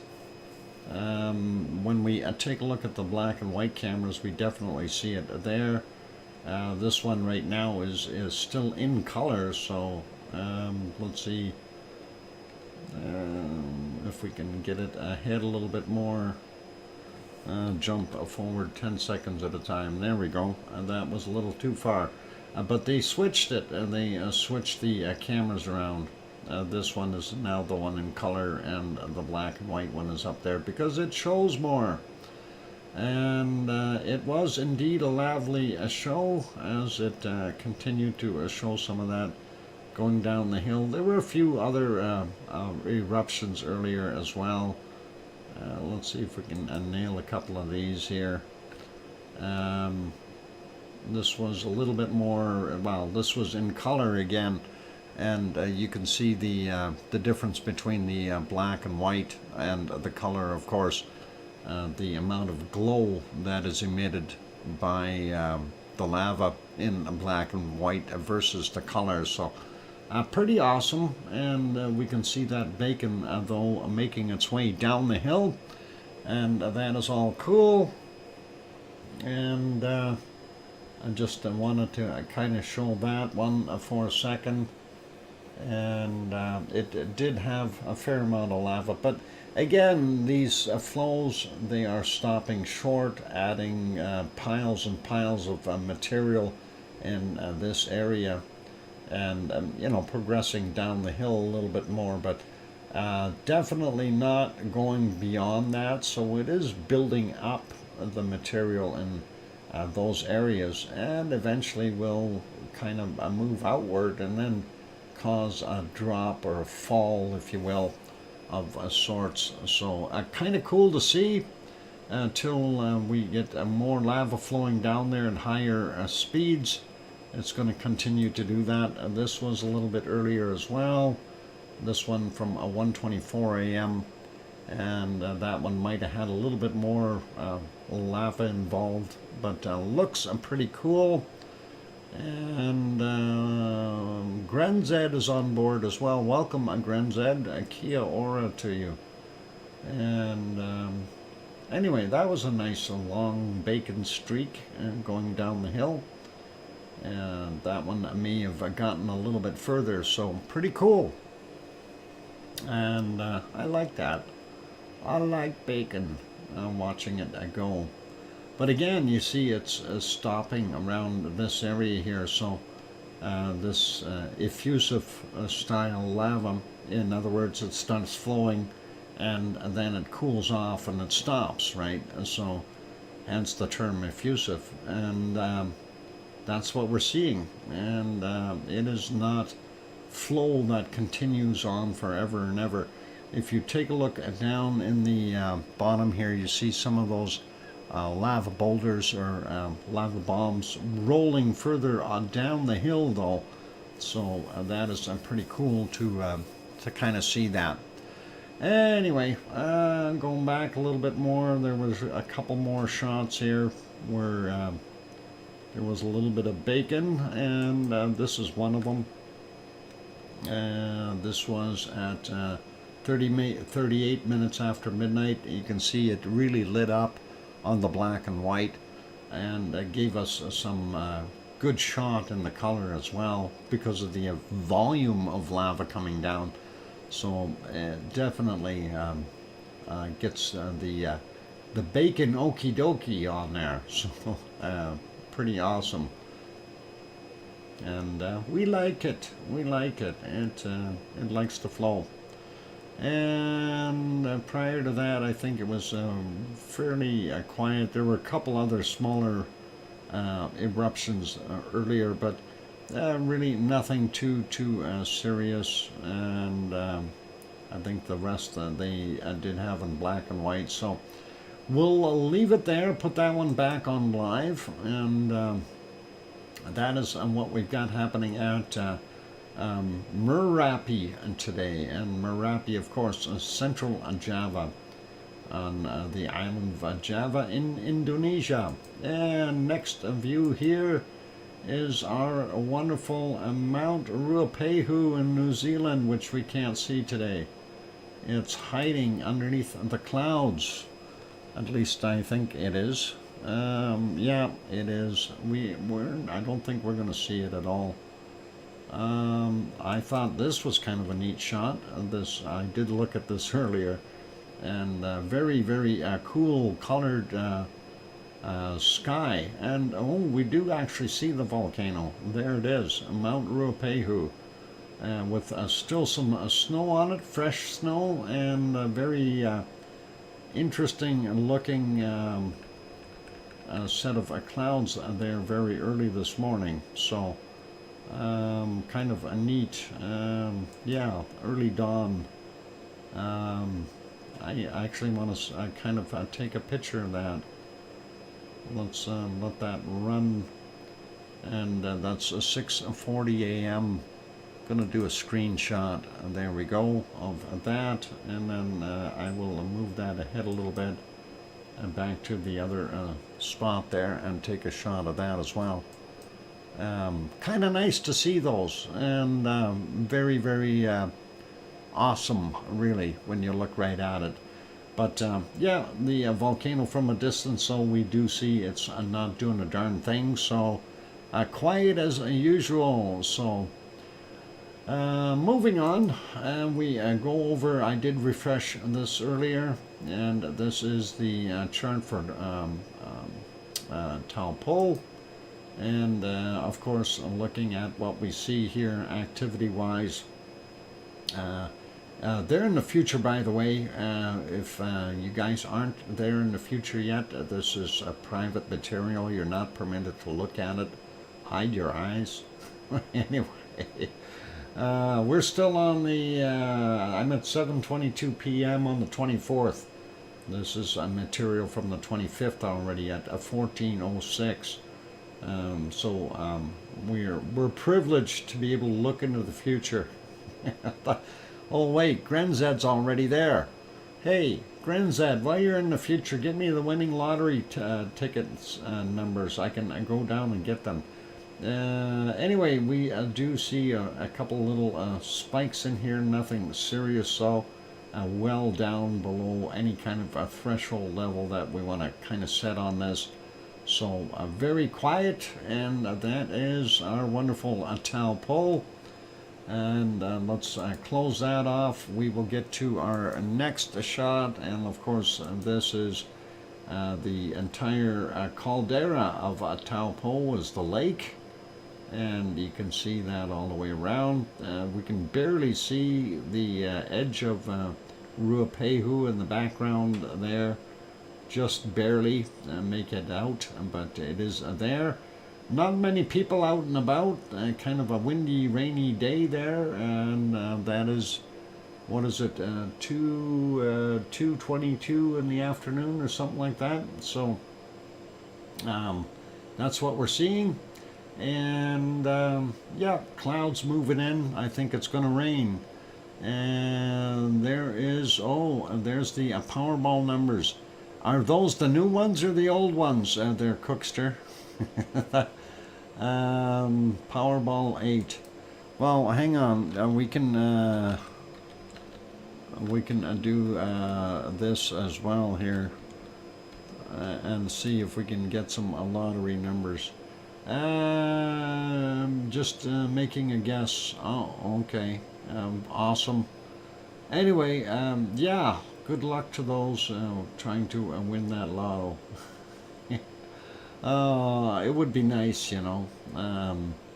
The only thing that I have to say is, if you want to try to win it, you got to have a ticket.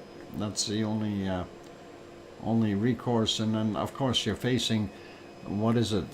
Well, here in Alberta, the odds of winning the what is it? The lotto 649 is it's 28 million to 1 for getting a prize. So if you win $2, you consider yourself lucky, and if you happen to win the grand prize, that then means that your odds were somewhere around tenfold, probably 280 million to 1. So that's pretty good if you can make it happen. Is what intuition is strong. Intuition is strong, this one. Oh, okay. I haven't played since the 90s, but always good to have hope alive in the worst case odds. Yeah. Or as they call it here, the redneck retirement plan. Oh. Anyway, the wonderful thing here from Taupo, of course, that is the shot brought to you by Suncourt Hotel and Conference Center. And of course, if you're in Taupo, that's the place you want to stay. That way you can see everything happening on the lake. All right, thank you, Tom, for that 5-minute warning. Do appreciate that. I want to go back here and make these smaller. Save on horsepower. I still love that morning shot. That is very nice. And we'll make that back to a normal, and we'll get over to our next wonderful volcano, and that will be our wonderful Semeru. Let's make that a little bit bigger and get on the right screen here. So Semeru doing its thing, and let's turn that on. There we go.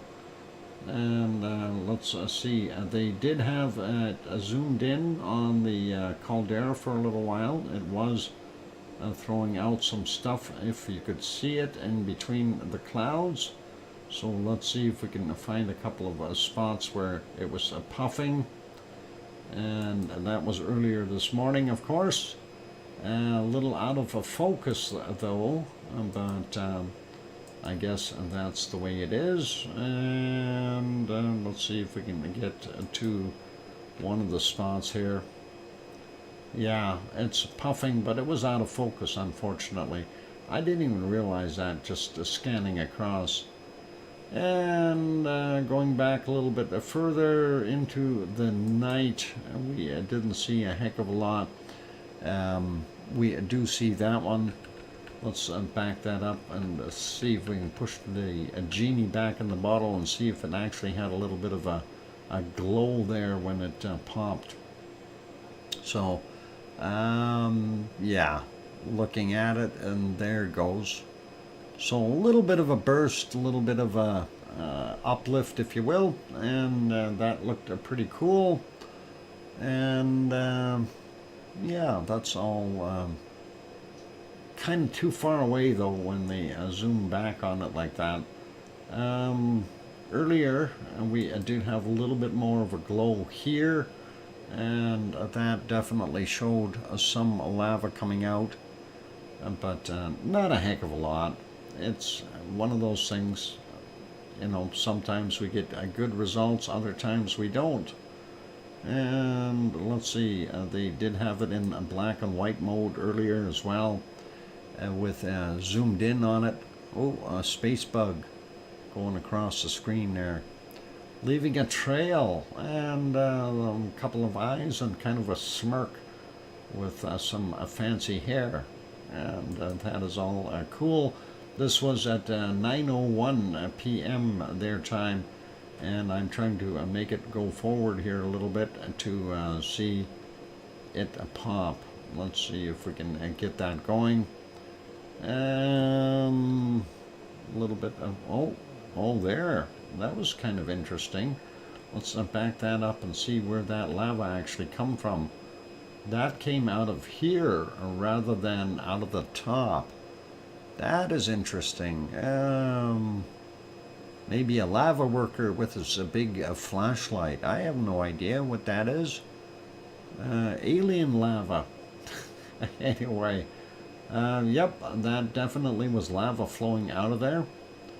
So it may have developed a little bit of a leak in that area and letting it out of that bottom bright flare on it. Yep. And we can see the lava snaking down the hill, and that is pretty awesome. And a little bit of a pop up in the top here as well. You can see some of the lava bombs flying out of there. So very, very cool to see that. And I'm glad we stopped here. Oh, what is this? Rainbows of colors. All right, and more bugs flying by. So yeah, that was kind of neat to see that, and I'm glad we had a quick peek to see what that looks like. So awesome. And let us carry on with our other stuff, and we'll take a look and see if Madame Rusa has Taal up and running. No Taal. So I guess this is what we've got for right now, and we'll leave it as that. It is a time for a break, so I'm going to put you back over here to our lovely lava, and just want to make sure that there's still enough in that lava can. Yeah, we'll back it up just a tad there. Should be enough in there for a while. Don't go away, keep smiling. After we come back from the break, we will have a look at Japan and see if we see anything erupting there. They had some bad weather as well, so hopefully things there will be visible for us, but for right now we'll take it one step at a time. Anyway, for those good people who are here, if you have not yet hit that like button, please give it a bop. And let's see if we can get up to that 100 mark today. Also, if you have not yet subscribed to the channel, please consider subscribing if you feel we've earned it. And we do exclude presidents of countries, and certainly don't allow prime ministers of any type in here either. So, and those ones who misspell the province of Ontario and have no idea that our taxation center is in Winnipeg, those don't need to bother either. Ah, boy, that guy must be really embarrassed right now. Anyway, on that friendly note, don't go away. Keep smiling, and we will be back after the break. And don't go away. I'll be back.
And there we go. That microphone is back on. Welcome or welcome back, everyone. Glad to have you all on board. And I'm your host, DrFox2000 here in Edmonton, Alberta, Canada. And, of course, you're watching VolcanoX live stream. And let's see, what we doing? We're 5x5. Thank you for the welcome backs from Kananaskis country and Sue Hayes and Kevin Haynes. And we are 5x5, Doc. I guess that's better than 2x4, huh, Bob? And I hear you, Dr. Fox 2000, from Sharon Stewart. I'm practicing. I gotta figure out what she sounds like. So, done all the laundry. No, you forgot mine there, Sharon.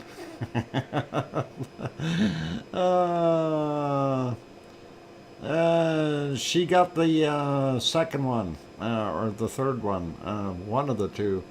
What? Intervals? Nice intervals. Okay, thank you. With my cracking voice. I can't sing. Ha! Ha! Way to go, Nightbot. Ha! All right. Anyway, where are we off to? We're going to Japan. Let's go to Japan and let's stop our wonderful lava. Intervals, I mean. Oh, intervals. All right. Intervals. Japan. What are we doing in Japan? We are looking at...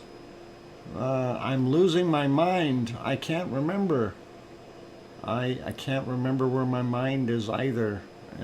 I have it here somewhere. I think I might have filed it under one of the other drawers. Let's see. Where are we here?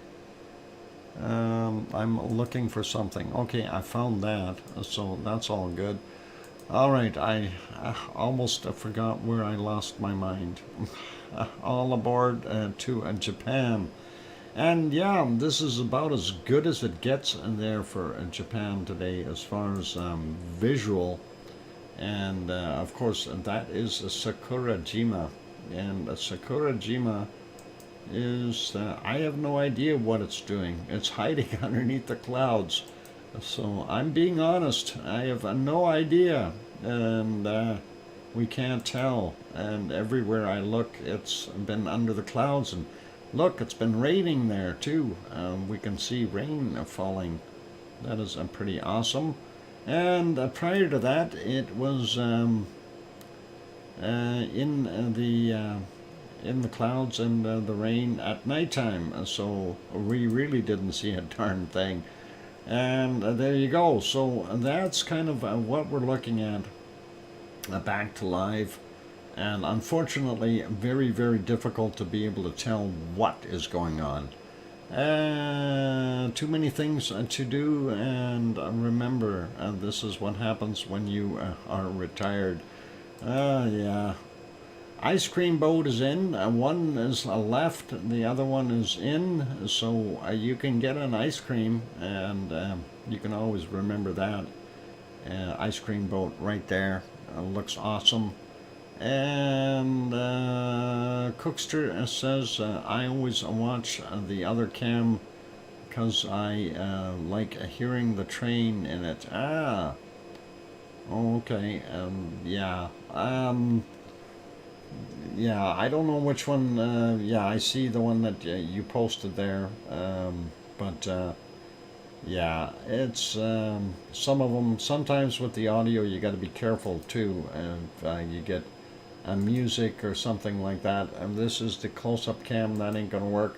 Let's go over here. This is Suwanoshijima. They've got that one back on, but it suffered the same fate as the other one, where the cloud is sitting right on top of the volcano, and you couldn't tell if there was anything coming out of it. Certainly no glow during the night, and I did check earlier, couldn't see a darn thing. So I don't know if this is something to do with the camera, or that is just way too far over to be lava. The caldera is not over there, it's over here. So it doesn't make any sense, but it is what it is. And then prior to that you couldn't even see it, so there you go. And that is 5 minutes after midnight their time. Anyway, let's put that back onto live. So a no-go on Sakurajima, a no-go on Suwanosejima. Let's take a look at, there's our next shot. And that is ASO. Isn't that a lovely color of volcanic gray? Oh, hang on, we might have a visual on ASO after all. Maybe. Oh, there it is. We can see it. Right there, that little corner, that is ASO. I have no idea what it's doing, but it's there. We can see just a smidgen of it. And yeah, that is about the only time it peeked out. That might be the best visibility there. Yeah, pure volcano gray. So yeah, there it is. We've had a look at the volcano. No idea what it's doing, but we've had a look at it, and that is awesome. And even if we go back any time sooner, it just was not visible. It was raining up there, so you can see the raindrops on the camera lens. Definitely cleaning the air, washing all that SO2 out. A glimpse of Aso-san. Yep. Next one we want to go look at is our wonderful, is another shot of a beautiful volcano gray for Asama volcano. And I don't believe we were lucky enough to even get a glimpse this morning from their time. No, it is definitely raining there. Closest we're going to get is about here, and we can see the base of it, and we can see that it's not rain, it's snow that is on it. So there it is at just about 6 a.m. Snow falling, and well, snow and rain mix maybe. So that is Asama-san. Volcano near to the west of Tokyo. So I don't know exactly how far to the west is, but we will go look and see if we can find that later. Anyway, that is what we had there. Let's put that back on live. Make this smaller, and I'm going to go through and make these other ones all smaller as well. Save a little horsepower, and that one of course is our Sakurajima shot. Unfortunately, weather does not, is Asama is steaming, and yeah, they don't have a rating on it. They have it, and I'm surprised that they don't have a rating on it. There should be a yellow on it. And it's been getting some activity as of late. It's been doing some off-gassing and steaming fairly heavily last couple of days. So we may see it get a yellow cone soon, but for right now it's still a green. So that'll be interesting to see when that happens. And that is not working. It's stuck. Let's get Jellystone working again and see what kind of weather they got there. Let's refresh that again and let it load all the way this time before I move it. And Yellowstone National Park. There it is, and there is Old Faithful, and it's faithfully puffing away just a little bit. Let's see if I can get that screen just right. There. Perfect. Okay, Yellowstone And oh, there it goes. Old Faithful, do us justice just in time. And Old Faithful is erupting. And there she blows. Perfect timing. Love it. The best trip I ever took. Right time for Old Faithful. And yep. And definitely erupting. I'm surprised there's nobody there in the park. Mind you, it is already quite late there. So even for the camera operator still to be there pointing it at the vent is actually very nice. But that is Old Faithful doing its thing. So pretty awesome to see that. And we don't always get to see it. It does work out though. First sighting in a bit. Yeah, we haven't seen it for quite some time. Well, I have during the day. I've because I peek on a regular basis, right? But for some of you and on the show here, we haven't been able to show it for a while. As far as Old Faithful blowing out its steam, doing its thing. So really cool to be able to kind of witness it firsthand, if you will. And it's been kind of doing its thing, pulsing lately a little bit. So kind of neat to see that. And not going to waste forever though. Each eruption can take up to 20 minutes. Some of them are shorter than others, and this one may be a shorter one, or not so heavy. So, and no, Bob, it's not cool. It's hot. You don't want to be touching that. I'm not sure the temperature that comes out of there, but if you go to that link on the site, they will tell you what the temperature is on there, and they will also tell you that you shouldn't stand out there and think you're going to get a steam bath. It's more like a steam cooker, and that'll do the thing. The smell lingers on your clothes too. Actually, it does from most volcanoes. Even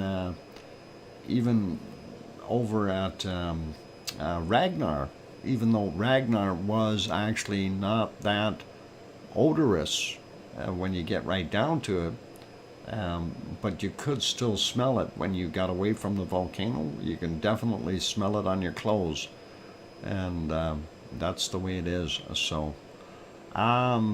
Yeah, and not much you can do unless you want to go wash your clothes. Anyway, let's leave it there. Let's get over to our next adventure, and of course that is having a look at our earthquakes around the world. And we'll see if we can bump those off here before the break. So there we are on our earthquake map. And not really too much new showing up here. A couple places that we're going to check really quick is this one and Tanaga Island. We do still see some fresh little tiny tremors, so still a chance that that one may go, but I'm not going to hold my breath. Looking over here at Aniakchak. No new tremors today at Aniakchak. We do see other stuff in between here. 2.3 at Ugashik, Alaska area, whatever. And nothing special. 2.8 kilometers down for that one. And looking here, Trident Volcano, we do still see a few little tremors there as well. Again, nothing that is going to upset us and make us think it's going to blow. And sliding down the North American west coast, we don't see a heck of a lot. Getting into South America, very quiet as well. We do have one here in Argentina, 4.3 from yesterday at 2233, 253.6 kilometers down. Nothing new in the South Sandwich Islands.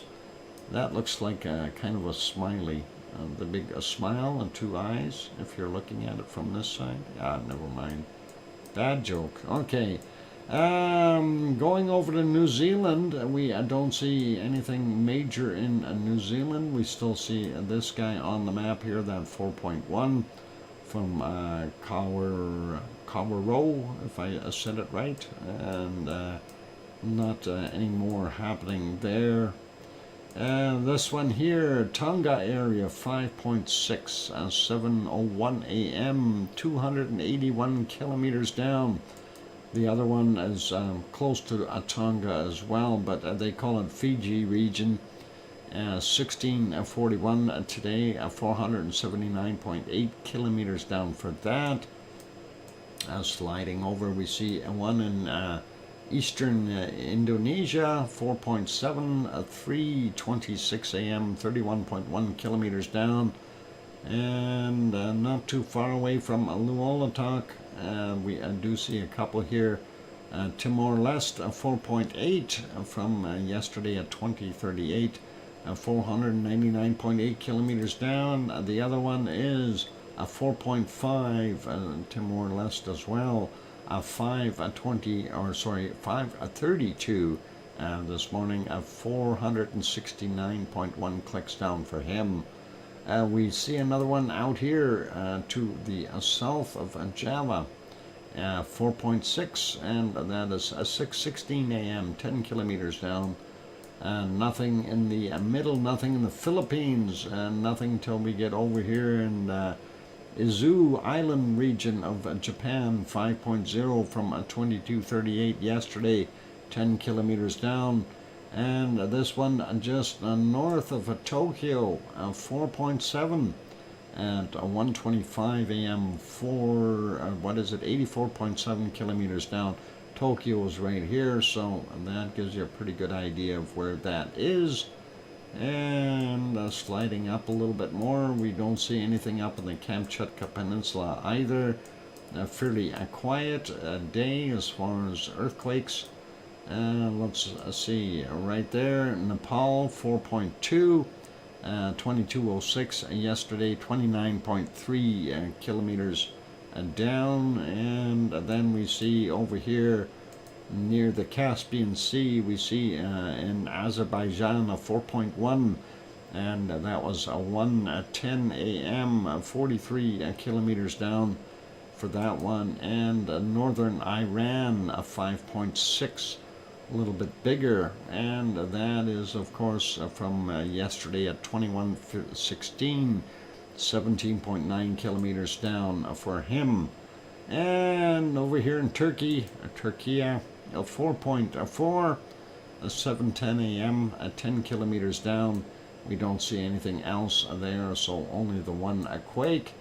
And zooming back out, we don't see anything else around, so real quick, a peek over at the Canary Islands. Going to refresh that map and get it up to date. And come on, a white screen. There we go. Zoom out a little bit, and we have a couple up here we want to look at. Yesterday's at 23:36 for that 3.4, and that 3.4 is 2 kilometers down. The other one is yesterday's as well, and that happened at 2:36 a.m. and that is surface area and not indicating a depth at all. So that's okay there. And looking at the Canary Islands in general, we do see a star flashing here, 1.4, 55 minutes after the new midnight on the 25th, 20 kilometers down for that guy. So quite deep. And let's get over to La Palma and see if there's anything new in La Palma. And there is not. 23 is the last date on there, so we're not seeing anything there at all. It's good and quiet. So that's our earthquakes. Well, we didn't really check out Hawaii. We'll have a look. I'm not going to go through a lot of the stuff there. Oh, hang on. What's going on here? Maybe we do want to look at Hawaii. What's going on here? Fisher 3? No, Mauna Loa. you're making us wonder. Interesting. 2.1 there, 2.3 there. I didn't even know these were there. And this is cool. It's supposed to be cloudy. Yep. Oh, that is interesting. And yeah, I'm glad we're looking at this. 3.9 looks like the biggest one up there from yesterday at 2104. 3.7 kilometers below sea level. And this one is 400 meters below sea level, 2.0 from yesterday as well. And then we've got some more here, 2333, 6 kilometers below sea level.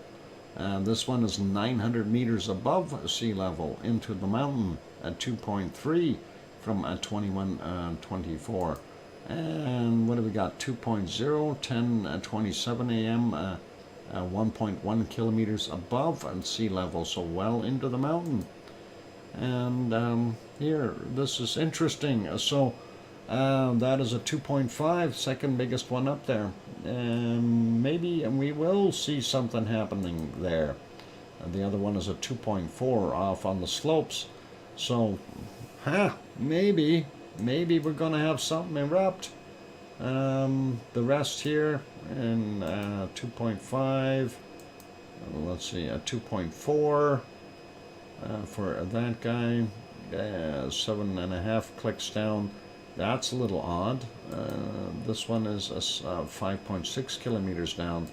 Usually in the Pahala area, they're fairly deep, between 26 and 37 kilometers. Seeing those depths, something is up. And yep, we're going to have to take a look and keep an eye on this in the future. Maybe check it a little bit more regularly. So yeah, I'm kind of surprised at that little bit of a swarm up top here. And if we recall correctly, the old fissures were up here. So this is kind of neat to see. Hopefully there'll be something in the future. Actually, I think the fissures were up here more like. But that'll be interesting if we see an eruption there. And all right, let's leave that be. And at least we've got kind of an idea that there is something weird going on there. And that is more than not checking. So very cool. All right, I'm going to take a break, you guys, and please hang in there. I'm going to put it back on our lava. And for those people who haven't hit the like button yet, please do consider hitting the like. That would be awesome of you. Also, if you are new and you have not yet subscribed and you're peeking in from the Lurkers Lounge, you may want to hit that subscribe button. Don't forget to hit the bell notification. That way you get notified. On that friendly note, I'm your host, DrFox2000. I'm going to go take a break, and I will be back, and we'll go do the SO2 stuff. Kevin Haynes says, thank you, Dr. Fox, and mods, good night all. Good night, Kevin, and you take care and sleep well, and we'll see you tomorrow. And remember, tomorrow is early stream, and let's type in VolcanoX, and that'll show you the stream times, so you don't forget. All right, dated yesterday about Paley's hair. Oh, Paley's got more hair than I do.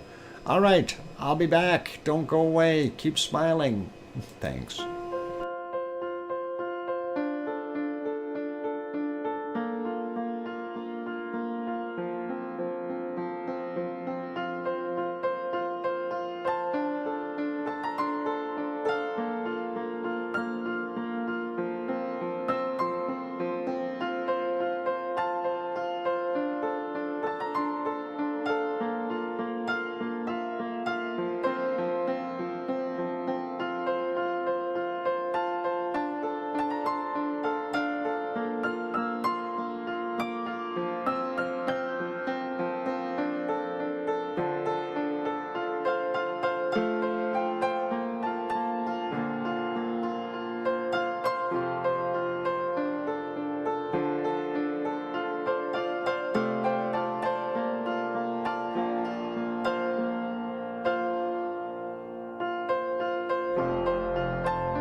And that microphone is back on. Welcome back, everyone. I'm your host, DrFox2000, and of course, you're watching VolcanoX live stream. Thank you for the welcome backs from Sue in Kananaskis country and One Fish 26. And I see Susie made it in. Welcome. Good to have you on board. And Brian is also here, Perfectibility 999, and I hear you, Dr. Fox 2000, from Sharon Stewart. I don't know if I'm getting worse at it or better. It'll be melodious once I hear what she actually sounds like. Right, Sharon? Okay, and all good. Anyway. I'm trying to figure out what Kananaskis country. What do you mean? What did you mean by? I hope you got good news when you come back. Good news from what? I wasn't checking for anything. When I take a break, I walk away from the computer. I don't get any news. Okay, so I go look for bunnies and stuff. Yeah, bunnies and bathroom break, that kind of stuff. Oh, I try not to keep myself going. I need to get up and out of the chair for a little while to stop my back from seizing up. Otherwise, we end up in trouble.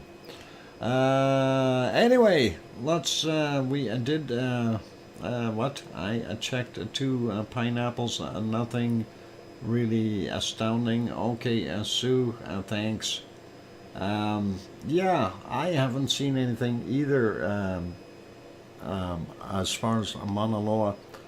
I don't know. We'll find out what's going to happen there. I'll maybe shoot 2 pineapples an email later and see if he heard anything. Since he's kind of privy to some of that info. So we'll see if he's got the time to respond. Anyway, let's get over to our SO2 map and see what we've got happening with SO2 around the world. And we'll carry on with the weather after that. So let me stop the lovely lava in its tracks. And there we go. We stopped it, and that's all good. And hit the OK button and click on this one to get it over there. I refreshed, and there we go. We are seeing our SO2 around the world. First thing that I always look at is Kamchatka Peninsula, and really not that heavy coming off of there at all right now. Mind you, they've got a rainstorm right around there. You can see that circulation. So whatever is coming out is getting washed out of the air fairly promptly, and that always helps. We do see some stuff over here. I'm not sure where that's being generated, if we are getting some off-gassing from some of our volcanoes out here on the Aleutian Island chain or on the peninsula. And let's see what we got in northern Canada, a little bit of an open area there in Northwest Territories and the Yukon.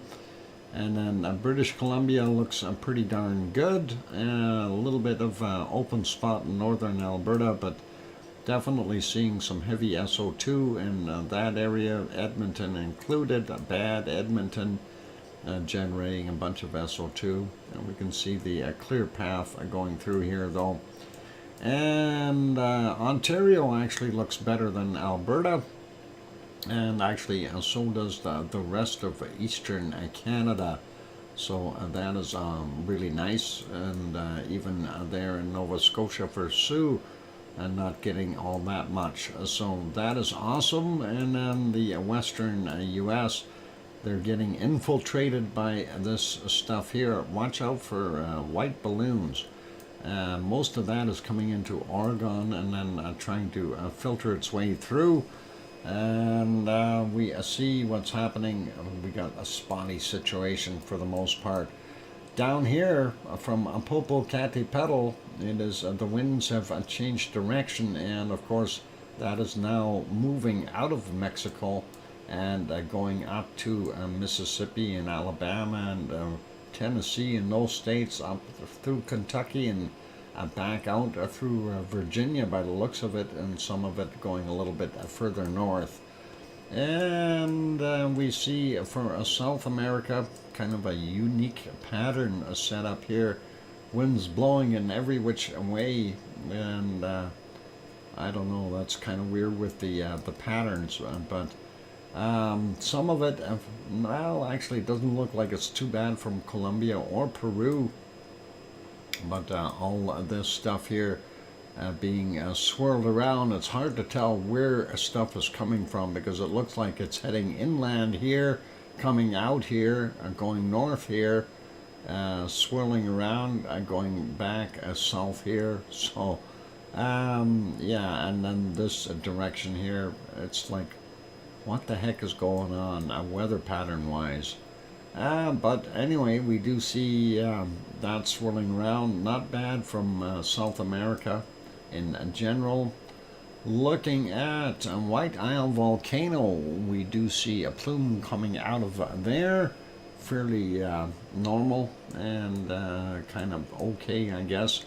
Nope, Leo doesn't have the barbecue on. We see everything is coming from the refinery there, and of course I hear from the coking plants north of Sydney as well.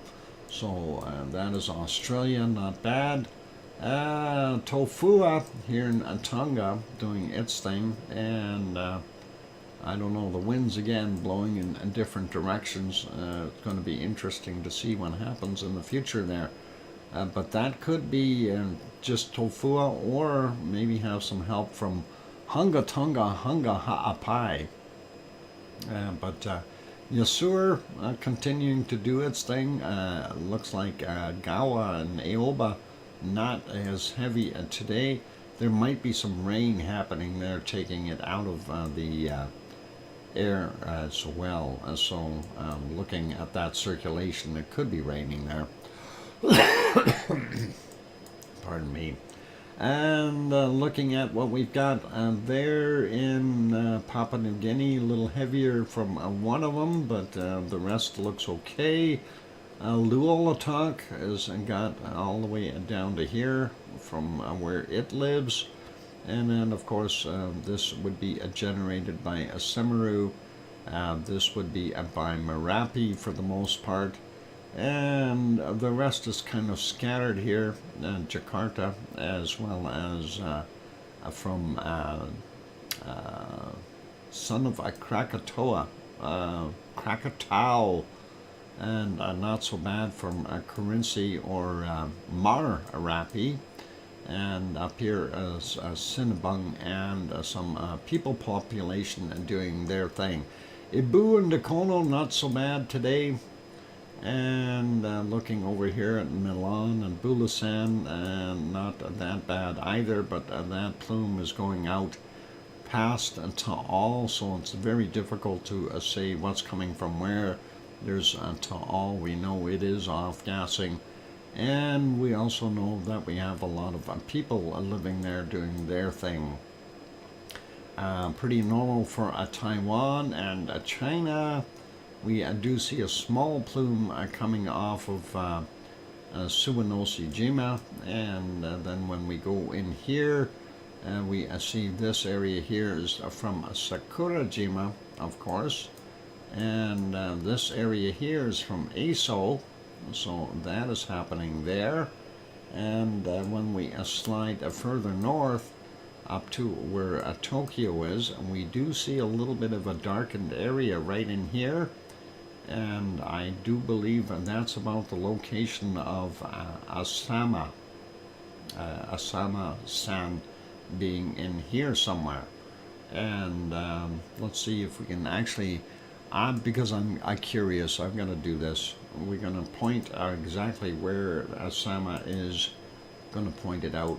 And let's zoom into Japan and locate Asama. I know it's just to the west of Tokyo, so a Sama. No, not there. There's a Sama. Let's see what's around it.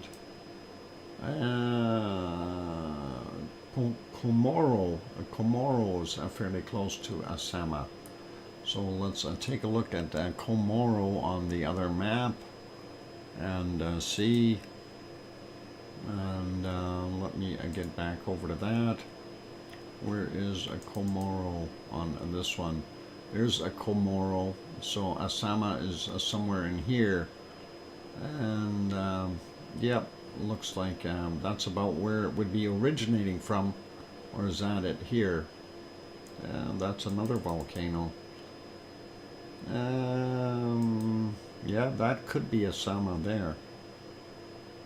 There's a bunch of volcanoes up here, so it's hard to say which one it actually is. They don't have it labeled very well. And the Japanese names don't help me much. Oh, over here, Mount Asama. There we go. And that is Asama here. So if that is very close to this city, interesting, some very heavy population there. But that would make sense if it's right in here. And we see that little bit of SO2 in that area. So their terrain sure is beautiful. Yeah, it definitely is for a volcanic island. And it is pretty awesome. Like I said, not too much coming off of the Kamchatka Peninsula. Not going to worry about that. And we do see China's still doing its thing, and of course India as well. And then we get down to the bottom of Africa. We see it is off-gassing into the ocean down there, Antarctic Ocean, I guess. And looking at what we've got, yeah, that's the gold refining plants, and then here's from Goma 1 and Goma 2, and Niragonga is one of them, and the other one is too hard to say. I'll work on it, you guys. I'll work on it. And Erta right in here, we can see a little bit of plume there. And of course, these other spots are oil refineries from Iran, Iraq, Kuwait, and Saudi Arabia.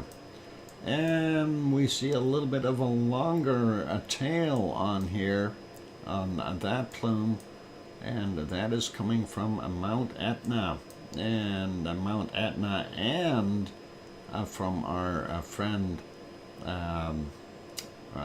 Stromboli, as well as volcanoes. So all of them are guilty of doing their thing. Looking at most of Europe, though, they're doing pretty good, and it looks like clear in Portugal, France, Spain, most of Germany, Belgium, Luxembourg, Holland, and most of England and Ireland, and those places. A little bit heavier in Poland, but not bad for the other places. Bottom end of Sweden and Norway and Finland look okay. The rest has got stuff up on the top.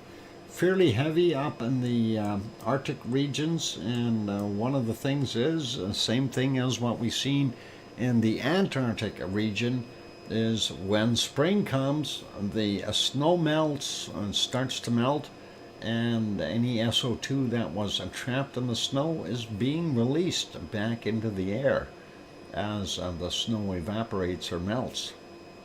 So that is something to keep in mind. And while we're here, let's look at Hawaii, and just a general off-gassing, or what they refer to as a background off-gassing, and nothing too severe from there. Let's take a look at a fresh, brand new weather map from Ventusky or Ventusky, depending on how you want to say it, and we'll get into that. We see some of that cold is bleeding over from the Asian continent back into Alaska.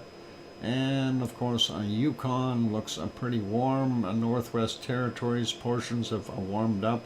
Looks like the area around the Mackenzie River, that's this big fat one here, is going to be warming, and eventually, well, it's not going to break up yet, but it's still too cold to break up. But I've been fortunate to be able to see the Mackenzie River break up from when I was up here at oh my God, when was I up there? Oh, Fort McKay. No, not Fort McKay. Fort Simpson is where I was, and was able to witness the Mackenzie break up, and some of the chunks of ice that come out of there are probably 10 meters thick. If you ever seen a 100-foot high iceberg come out and it gets pushed and it ends up getting pushed onto shore, and they showed pictures of a few years prior to when I was there, where the ice was actually coming down Main Street. It was getting pushed up onto the shore, and the flow just kept pushing it. And they literally lost houses because of the ice running and bulldozing over the houses. But you know, nobody was hurt, but still, what a way to lose your house. And not a bulldozer, but an ice dozer running over top of your home. Pretty scary. Anyway, Vancouver coming in at 6 degrees right now, and it looks like about 4 degrees over there for Malahat. It's a 4. Never mind bringing that weather up there, Bob. Oh, it's 2. Oh, you're even colder than I thought. Oh boy, yeah, oh, mind you, you're up a little higher. I was going to give you the benefit of the doubt. Let's see, we got -2 in Edmonton, we got -3 in Calgary, and what's Swift Current sitting at? -6. And then we go over to Winterpeg, -6 as well. And we see a little bit warmer down here for Judy M today at maybe only a -2 or -3. Northern Ontario looks pretty warm, and that is not bad. As soon as you get back into Quebec, though, they got a high, keeping it cold over there. -1 in Toronto, 0 there in London. Detroit coming in at 1 degree. Chicago, home of Tom and Pepper, at 4 degrees. And about a 0 for Henry Nelson, who's going to get snow tonight, a whole whopping 10 inches of it or so. Looks like it's still fairly cold up in northern portions of New Brunswick. Down by the coast, though, getting closer to a 0.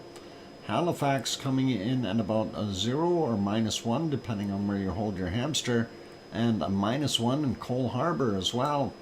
And we can see that circulation here by that low, drawing that cold air back down, and not picking up enough of the warm air that needs to move up a little bit more and give them tropical temperatures.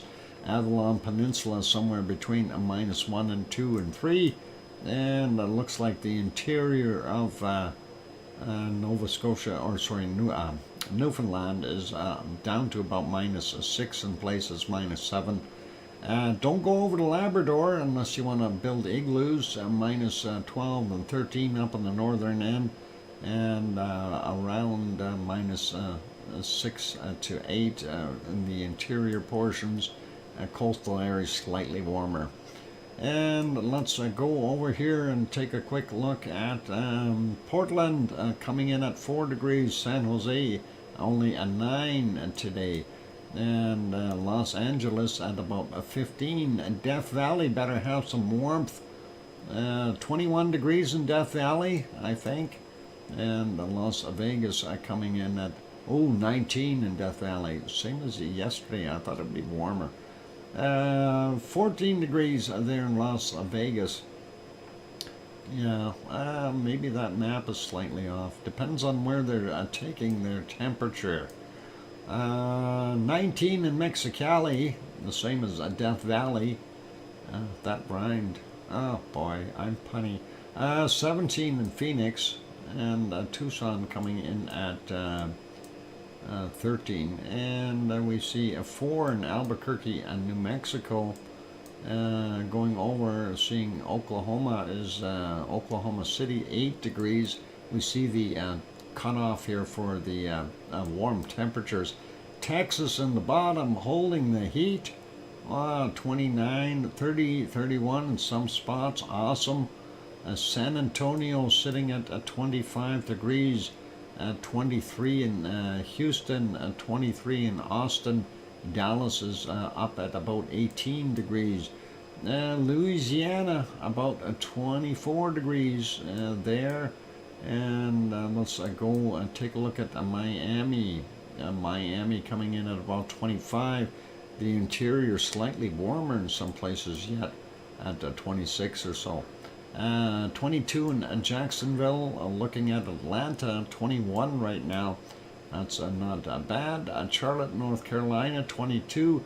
Grandma B's house just inside the warm zone at 22 degrees. And Grandma B, are you out suntanning? Oh, hang on, the sun went down already. At the cutoff point, though, just to the north.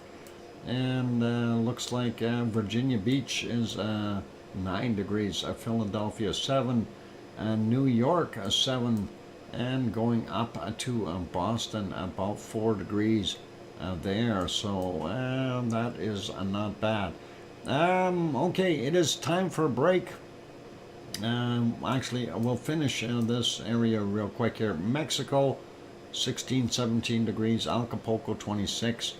And Cancun at 25. We do see some warmer temps there in the interior of Mexico, and the Yucatan Peninsula warming up nicely.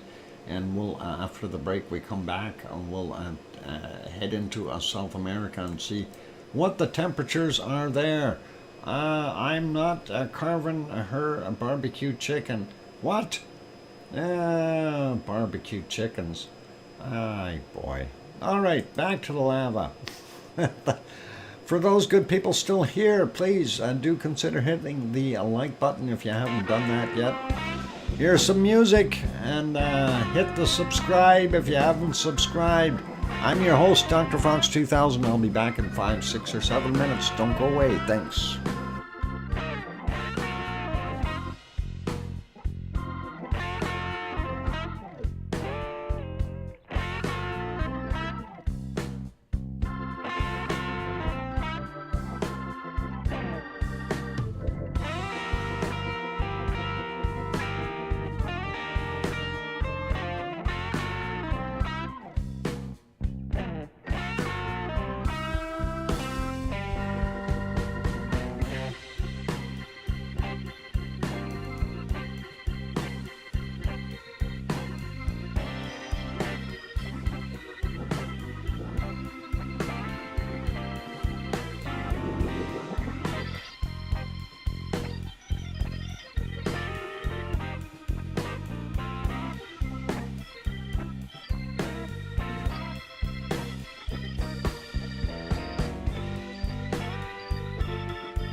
And that microphone is back on. Welcome back, everyone. I'm your host, DrFox2000.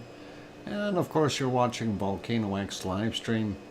Right now, we're into our weather time. So, whether we like it or not, I'm going to pause that video. And we are going to get over to our weather map. Thank you for the welcome backs from Sue. And I hear you, Dr. Fox 2000. From Sharon Stewart. And thanks, Susie.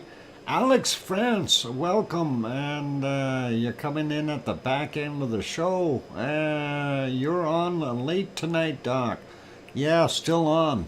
Gotta get off of here. And thanks, Ken and Aska's Country. And Kate as well. For the welcome backs. And about time, Doc. What afflicts the time card stack? Oh, Cookster, calm down. Go back to doing your chicken dance. You were good at that. Oh, fun. And all good. And welcome on board, Alex. Glad to have you doing your thing. Yes, I'm better at chickens. There we go. Okay, looking at South America, it's already in the wee hours. Wow, it's later. So the sun has gone down, and we're still seeing some 30-31s there in Venezuela, and up to about 30 there in some of the places along the Colombian coast. And 31s in the interior of Colombia. That is pretty awesome for this late in the evening. And looking at most of Brazil, some places as high as 32 degrees, and some places as low as about 16 or so. So kind of a mixed bag all the way around, but hey, pretty normal for the most part. We see Peru, not bad, and looking at Bolivia, pretty normal, and looking at what we see in Paraguay here, I guess about normal, 25, 26 degrees, and that is also spreading into Argentina, and Argentina may be cooling off a little bit. Buenos Aires coming in at only about 22, 23 today, whereas Rio de Janeiro 23, Sao Paulo 21, the Paysandu area 24 degrees, and we see where the temperature stops down here, where this high is pumping in all kinds of cold air into southern Argentina, and making chilly. And getting over to New Zealand real quick, looking at the west coast, looks like possibly some more rain with the single-digit temperatures in some places, but not too bad over on the eastern side. Christchurch at 19-20 degrees. Wellington about 19 right now. Let's see, Taupo coming in at about 17. That's not so bad. And Auckland coming in about 20 degrees, so not bad. 22 up on the peninsula. And let's see, we got a cold blast from the west. Hobart 15 degrees. Some of the northern or northeastern parts of Tasmania a little bit warmer at 18 or so. 18 in Melbourne, and they see they're getting that cold air blowing up from the south as well. 20 in Adelaide. Sydney coming in at about 21, 22, depending on where you hold your hamster, and it looks like about 34 in this circulation, 35. And seeing Brisbane at 29, home of Oz, and she's got nice temperatures. 38 seems to be the high in there. Let's see, any warmer right in here. There's a 39. And yeah, about 39 seems to be the highest temp today. Yeah, I forgot to do. I even brought it up to sit in the right spot here. We're gonna do that, a volcano report. Sue, sorry, I even put the email in up front and everything. I was supposed to do it after Japan, and I forgot. Darn it, I did it again. I gotta figure out how I'm gonna fit that in. Did I miss the volcano report while I was checking for cold temps? Were you checking already? Holy mackerel. We'll get to that. We'll do it before precipitation, okay? 24 in Perth. And let's see, pretty normal there in Fiji and New Caledonia. Those areas are all pretty good. And Bangkok coming in at about 30 degrees or so, something like that, 30, 31. And then we see over in Manila, they're at 33, 32. Wow, that is a little warmer. And Manila, 30, some places are 35. They're almost in the taken for the hot spots today. And that is pretty awesome there. And they must be sweating like crazy in the Philippines. Yeah, I'm surprised that we're seeing, yeah, maybe a 31, but 32 there. That's kind of neat. Okay, Japan, not quite as warm today. 19 in Kagoshima. Going up to Tokyo, only about 12 degrees. They're getting that cold air blowing from that low that's circulating there, circulating into this. Is that a high or low? This is a low. But definitely causing some issues, and there's a low there on the Kamchatka Peninsula, helping pull that cold air down, and that could be what's getting in here. That might be a high sitting in here going the opposite direction. So Kamchatka minus 21, and then top minus 22. They're not so warm today, and we see that. And let's see, Sri Lanka, pretty normal, nothing weird there. 18 in Delhi, the rest of India looks pretty good. Cape Town, down here, South Africa, 18, pretty normal. Looks like a pretty warm stuff around Madagascar, really heating up. And, of course, central portions of South Central of Africa, pretty normal. Grandma B throws in a $2 super chat. First super chat of the day. Grandma B. And thank you very kindly for that $2 super chat. And I'll be sure to make sure the IRS gets a hold of that. Oh. How'd the barbecue chicken turn out, Grandma B? I'm just curious. And is it worthwhile heading down there? Anyway, looks like Africa, the Sahara, not bad. Oh, it was excellent. Oh, right on. Glad to hear that. Cairo, 15 degrees today, a little bit warmer than they had yesterday. So I make good chicken. Excellent. And looks like Oman and Yemen are not as warm. Same thing with UAE, still stuck from 16 to about 19 degrees for the most part. Looks like the warmth is starting to move up though. Cairo, like I say, at 15, and we see the warmer temperatures creeping up slowly. And maybe Turkey will get warm eventually. 16 in Adana. And then looking at the other areas here, still got that cold sitting in there. Piggy's house is going to be about 12 or 13 or 14. Let's see, the weather map says 15. I don't believe it. And it might be a 13 there. Thanks, Sue. Athens coming in at about 10. Redanzo coming in at about 9, it says here. 8 on what Sue brought up. A quick peek at Naples, 13. Rome, 12, or 10, I mean. 13 up in Milano. And Madrid coming in at 11. Lisbon coming in at 13. Did I say that right? Yeah. Aurelio's house only 6. they've got that cold in there, and then we got the warmer air blasting into our wonderful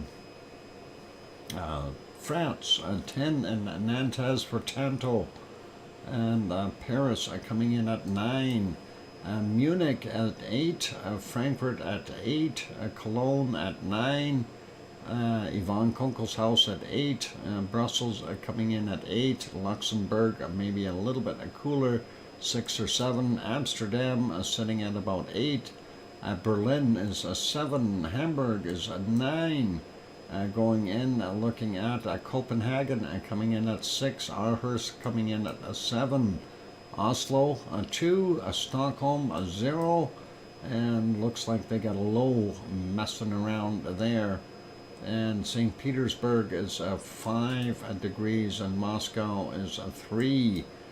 So not so bad for those areas. A quick peek at London, 8, and looks like maybe about 4 or 5 up to 8 in Wales. Leeds at 7, Glasgow is at 6, 7 in Aberdeen, and they're getting some circulations there from some of that warmer air trying to push up. And let's see, about 8 degrees there in Dublin, 7, and Doolin area 7 or 8 as well. Thank you, Sue. And Iceland is still getting that cold air being pushed in from the north. That's got to stop real soon. And a change, it looks like about -2 or -3 there in Reykjavik, even down to -4 in some places. Like Alex's house is, let's see, Alex's house over here somewhere, -4 for sure. Alex, hope it's not too cold for you. And that is it for our primary shot at the weather. We will get at precipitation in a minute or two. I'll leave that on there. I'm going to go read that volcano report because I was bad and I didn't do that. I've got it right here. I even resized the email so I can see the screen, and we'll make sure we read this. All right, so late Thursday, volcanic activity, 6 volcanoes. Sabancaya in Peru, sporadic puff emissions reported at 1600 and 2215. Fuego in Guatemala, frequent volcanic ash observed in satellite images imagery to 16,000 feet or 4,900 meters, reported at 1630. Reventator in Ecuador, a possible volcanic ash to 15,000 feet, 4,600 meters, 1715. Santiaguito in Guatemala, occasional volcanic ash emissions observed to 14,000 feet, 4,300 meters, reported at 1730. And Shivalish, Kamchatka Peninsula in Russia, erupted to 20,000 feet or 6,100 meters, reported at 2,100. Popocatépetl in central Mexico, volcanic ash emissions to 20,000 feet or 6,100 meters at 2,100. And let's see, for Friday, the volcanoes, we got 12 listed, and we'll go through those. Semeru, East Java, Indonesia, volcanic ash to 15,000 feet, 4,600 meters, reported at 1 a.m. Sakurajima in Japan, volcanic ash to 10,000 feet, 3,000 meters, reported at 1:45 a.m. I'm surprised they could see it through all that fog and rain and clouds and stuff. Nevado del Ruiz in Colombia, volcanic ash emissions to 24,000 feet, 7,300 meters, reported at 1:45 a.m. and unable to observe it at 12:30 because of various things like clouds, or it says not observed. Anyway, Sangay, a volcano in Ecuador, volcanic ash emissions to 22,000 feet, 6,700 meters at 2:15 a.m. And then continuing at 1:30 in the afternoon, or 13:30 for the same thing. Dakono and Halmahera Island in North Indonesia, and that is a volcanic ash too, 7,000 feet, 2,100 meters, reported at 3:15 a.m. And Fuego in Guatemala, light volcanic ash observed too, 16,000 feet or 4,900 meters, reported at 4 a.m. And then 15,000 feet or 4,600 meters at 12:40. Stromboli, Aeolian Island in Italy. We already looked at that, and that was a wonderful thing from 4:21 a.m. And Reventador in Ecuador, not observed at 4:30 in the morning. Santiaguito, also not observed at 5 a.m. Popocatépetl, Central Mexico. Volcanic ash emissions continued to 22,000 feet, 6,700 meters at 6:30 a.m. Sabancaya in Peru, continuous ash emissions are reported at 10 a.m. And Luolatak, a Lesser Sunda Island in Indonesia, a volcanic eruption to 7,000 feet or 2,100 meters, reported at 10:15 a.m. There we go. We got the volcano report out of the way. Now let's take a look at what we've got here. Snow in places in Alaska and British Columbia and Yukon, and not so much Northwest Territories. Yep, snow. You're hearing it right. There's snow, fresh snow falling, and in the Rocky Mountains. High sitting across on the middle of the prairies there in Saskatchewan, keeping it nice and cold for Kananaskis country, and some intermittent snow up here in northern portions of Manitoba and Ontario. Also see some snow up here in Nunavut, and of course the Hudson's Bay area. And looks like no snow or anything around the Great Lakes right now. We do see that storm sitting down here though, and it's raring to go. And we see intermittent stuff, snow pockets throughout Labrador and eastern Quebec. Big storm sitting off the coast of Newfoundland here, and looks like the Avalon Peninsula is getting nailed. Now looking at western U.S., various places have all kinds of snow. So looks like Washington, Oregon, Idaho, Montana. Looking at northern portions of Utah, Colorado, and northern portions of New Mexico. What is this? This is Wyoming and, of course, Montana, all getting some snow, even up in the northern parts of California getting some snow, and northern Nevada also. Anyway, bad storm stuff, though, here in these places where it's going through Mississippi, Louisiana, and going upward into looks like Ohio and those places, all kinds of stuff. Illinois getting a bunch, and yeah, nasty storm in there. Batten down the hatches, you guys. You don't want to be messing with that. And looking at Central America, not bad for rain. South America looks like pretty normal in the jungle style type areas. Looks like some rain in northern portions of Argentina. That includes Paysandú, some storms right in that area. Looks like Buenos Aires just on the edge of it. Is it raining over here? No. Rio de Janeiro is dry today, so that's all good. Down here, the fjords and stuff of our wonderful Chile are getting chilly, snow and things. And yep, I was right about that rain, and looks like they are getting rain on the South Island for the most part in New Zealand. North Island looks pretty good for right now. And Tasmania, a little bit of rain down on the bottom end, not much.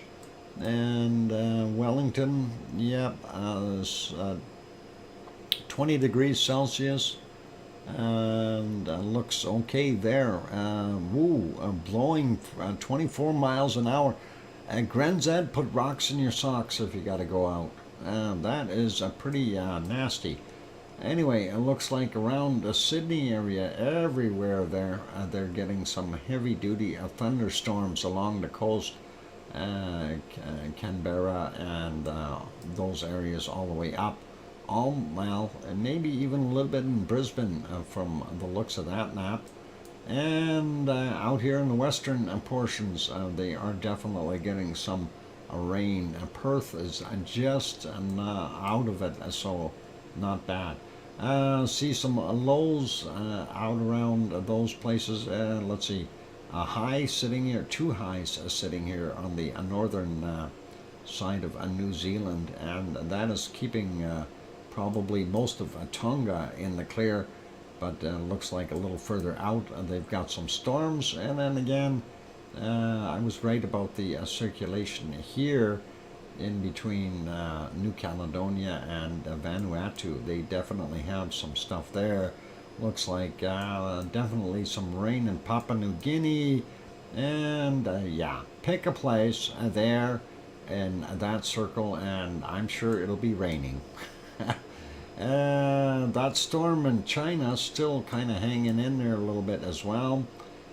Central Japan not looking so good with what they've got going on, and hopefully that will move off. And looking up at the Kamchatka Peninsula, that low still sitting there, all that cold air being pulled down and making all kinds of snow and ice and who knows whatever else. Looks like some rain in northern India and Pakistan and those areas. That's probably needed up there.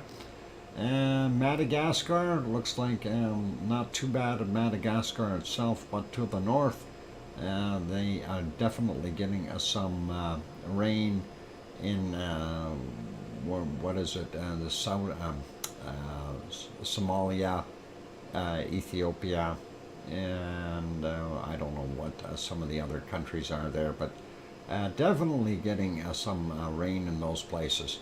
And Central Africa, pretty much normal. Sahara looks pretty dry. Looks dry for most of UAE, Oman, Yemen, and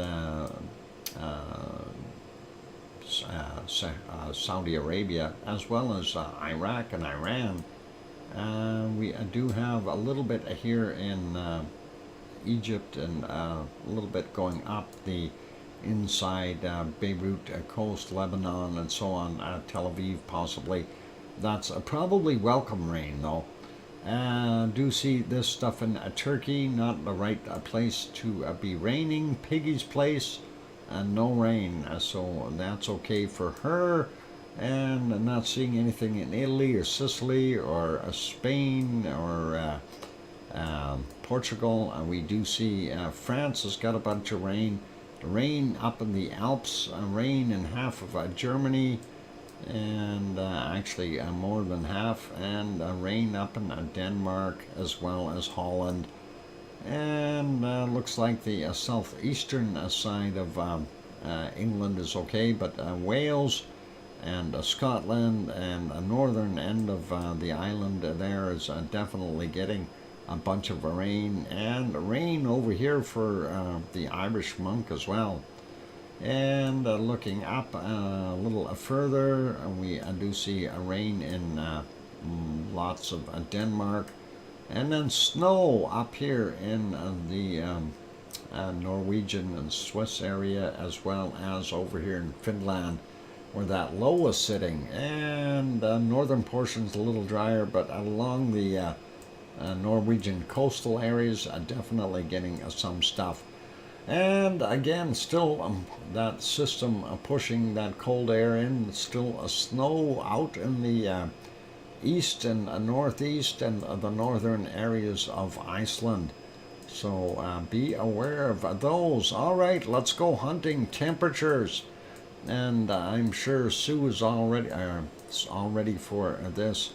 She's got her minus 2040 for Antarctica already. And let's see if I can find some cold temps here. Minus 73 so far. And yeah. Minus 72, 73. Where is the cold stuff? Looking for the really cold ones. And there's minus 71, 72 again. We did see a minus 73 in here, so let's see if we can find that. There's a minus 68, 70 right there. And let's see, minus 68. No, don't see anything colder there. 40s, 50s. No, these are cold places. Minus 70. There's a 72. It's minus 73. And yep, looks like a minus 73 is about the best I can do there in Antarctica. So yeah, there's a minus 73 right there. I don't see anything colder. So okay, we're gonna call it minus 73 because I don't see anything else. And let's go to Greenland and see how green it is. Minus 49 already. Minus 50. Burr. Let's see, minus 50. Minus 51. Okay, minus 51 already. And do we have anything colder? 49, 47. No, there's another 51 up here. 40. There's a 50. Let's zoom in on that. 49, 50, 49. We had a 51 right there as well. But there's a minus 50, 50, 50. We got a 50-50 chance of finding something colder. Well, we already did, but it was a minus 51. 49, there's the 50. Looking for minus 52, and there's another 51 right there. Do we see a minus 52? Minus 51. Where's a minus 52? I need a minus 52. Minus 51 again. 51. We see that there's a whole line of a minus 51 going up in this direction. Minus 51. Oh, starting to warm up again. Minus 50. Minus 51. Okay, so I think we may not be able to find anything. Oh, there's another minus 51. Let's keep checking, keep tracing up this path here. No, I think I'm going to have to stick with a minus 51. So, okay, I'm calling minus 51 for Greenland, and that is okay. Now let's go over to our Canadian north and see what we can find there. And minus 35. No, that don't look good. What about here? Minus 31. Nope, nope. North, oh, that warm spot up there. No, that ain't gonna work. Minus 35 so far. That's not very cold, guys. What happened to the Great White North? Pardon me.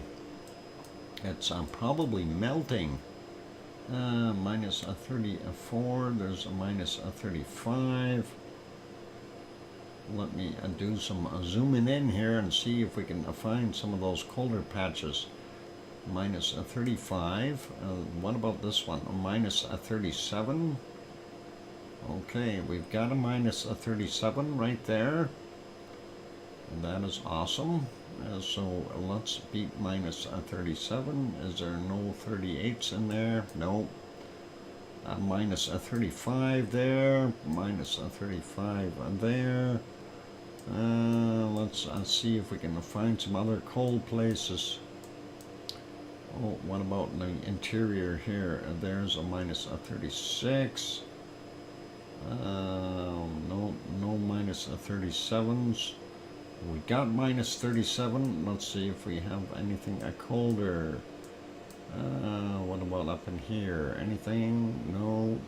No. Minus 37 is the cold point that we've got. Let's see. A minus 31. No, that ain't gonna work. That ain't gonna work. Minus 31. No. Oh boy. Minus 37 is what we got. I don't know if we're going to get anything colder than minus 37. Minus 32. There's that 35. 37. What about in here? Minus 34. No. No, not gonna do it. Not gonna do it. Alright, I'm calling minus 37, and that is gonna be it for there. Well, hey, what happened to Russia? Oh my God, Russia's warmed up. Oh my God, how am I gonna find a cold temperature here? Minus 31. Oh, there's a minus 34. 32. No. So far is 34. What about these patches here? 31s. No, that ain't gonna work. Gotta be on these northern tippy islands here. Minus 31. No. 32. 33. 33. Not gonna work. 34 is our lowest so far. No, not good, not good. No good up there. What about these islands here? Minus 31. Not happy. Oh, there's a 34. There's a minus 35. Okay, a minus 35. What about here? No, not looking good. So a minus 35 is what we've got so far as the cold. No, not seeing it. Minus 35. Did we not have a minus 37 somewhere? Oh boy. What about right in here? 34, 33, 32, no. 31, 33.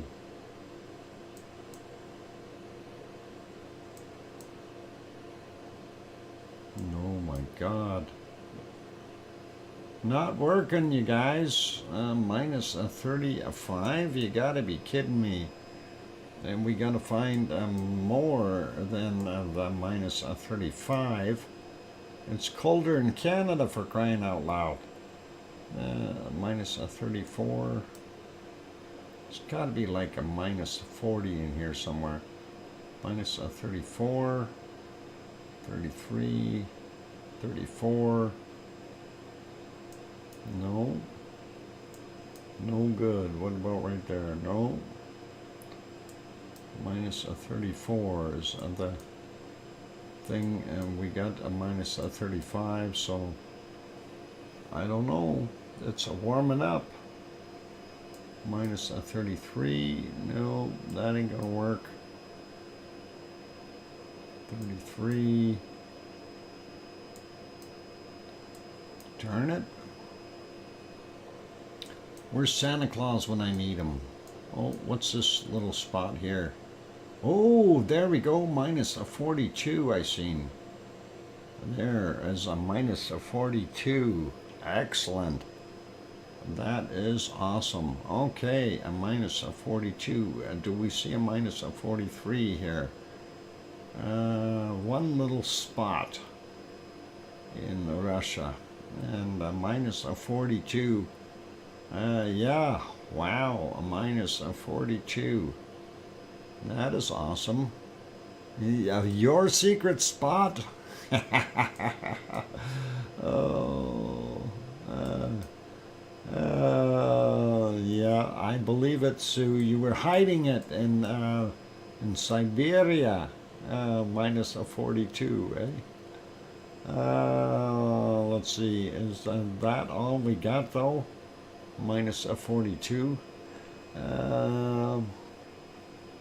I was hoping for something a little bit colder.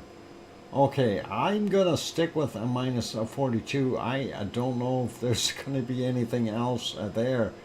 That is, I'm surprised. You look at everything else around it, and that is deep in the heart of Siberia, and I'm surprised that we found that. And so that's what I'm sticking to, a minus a 42, and that's it. 41, 42 we have on there. So just one place cold. Yep. And in the minus of 40s. So awesome. Okay, it's a tie across the board. Wow, I'm surprised at that. That is excellent, and that is awesome. Very, very, very, very cool. Get it? It's a cool. Oh, it's a cold. Oh, excellent. So yeah, that is that's actually kind of freaky to find that one little spot there.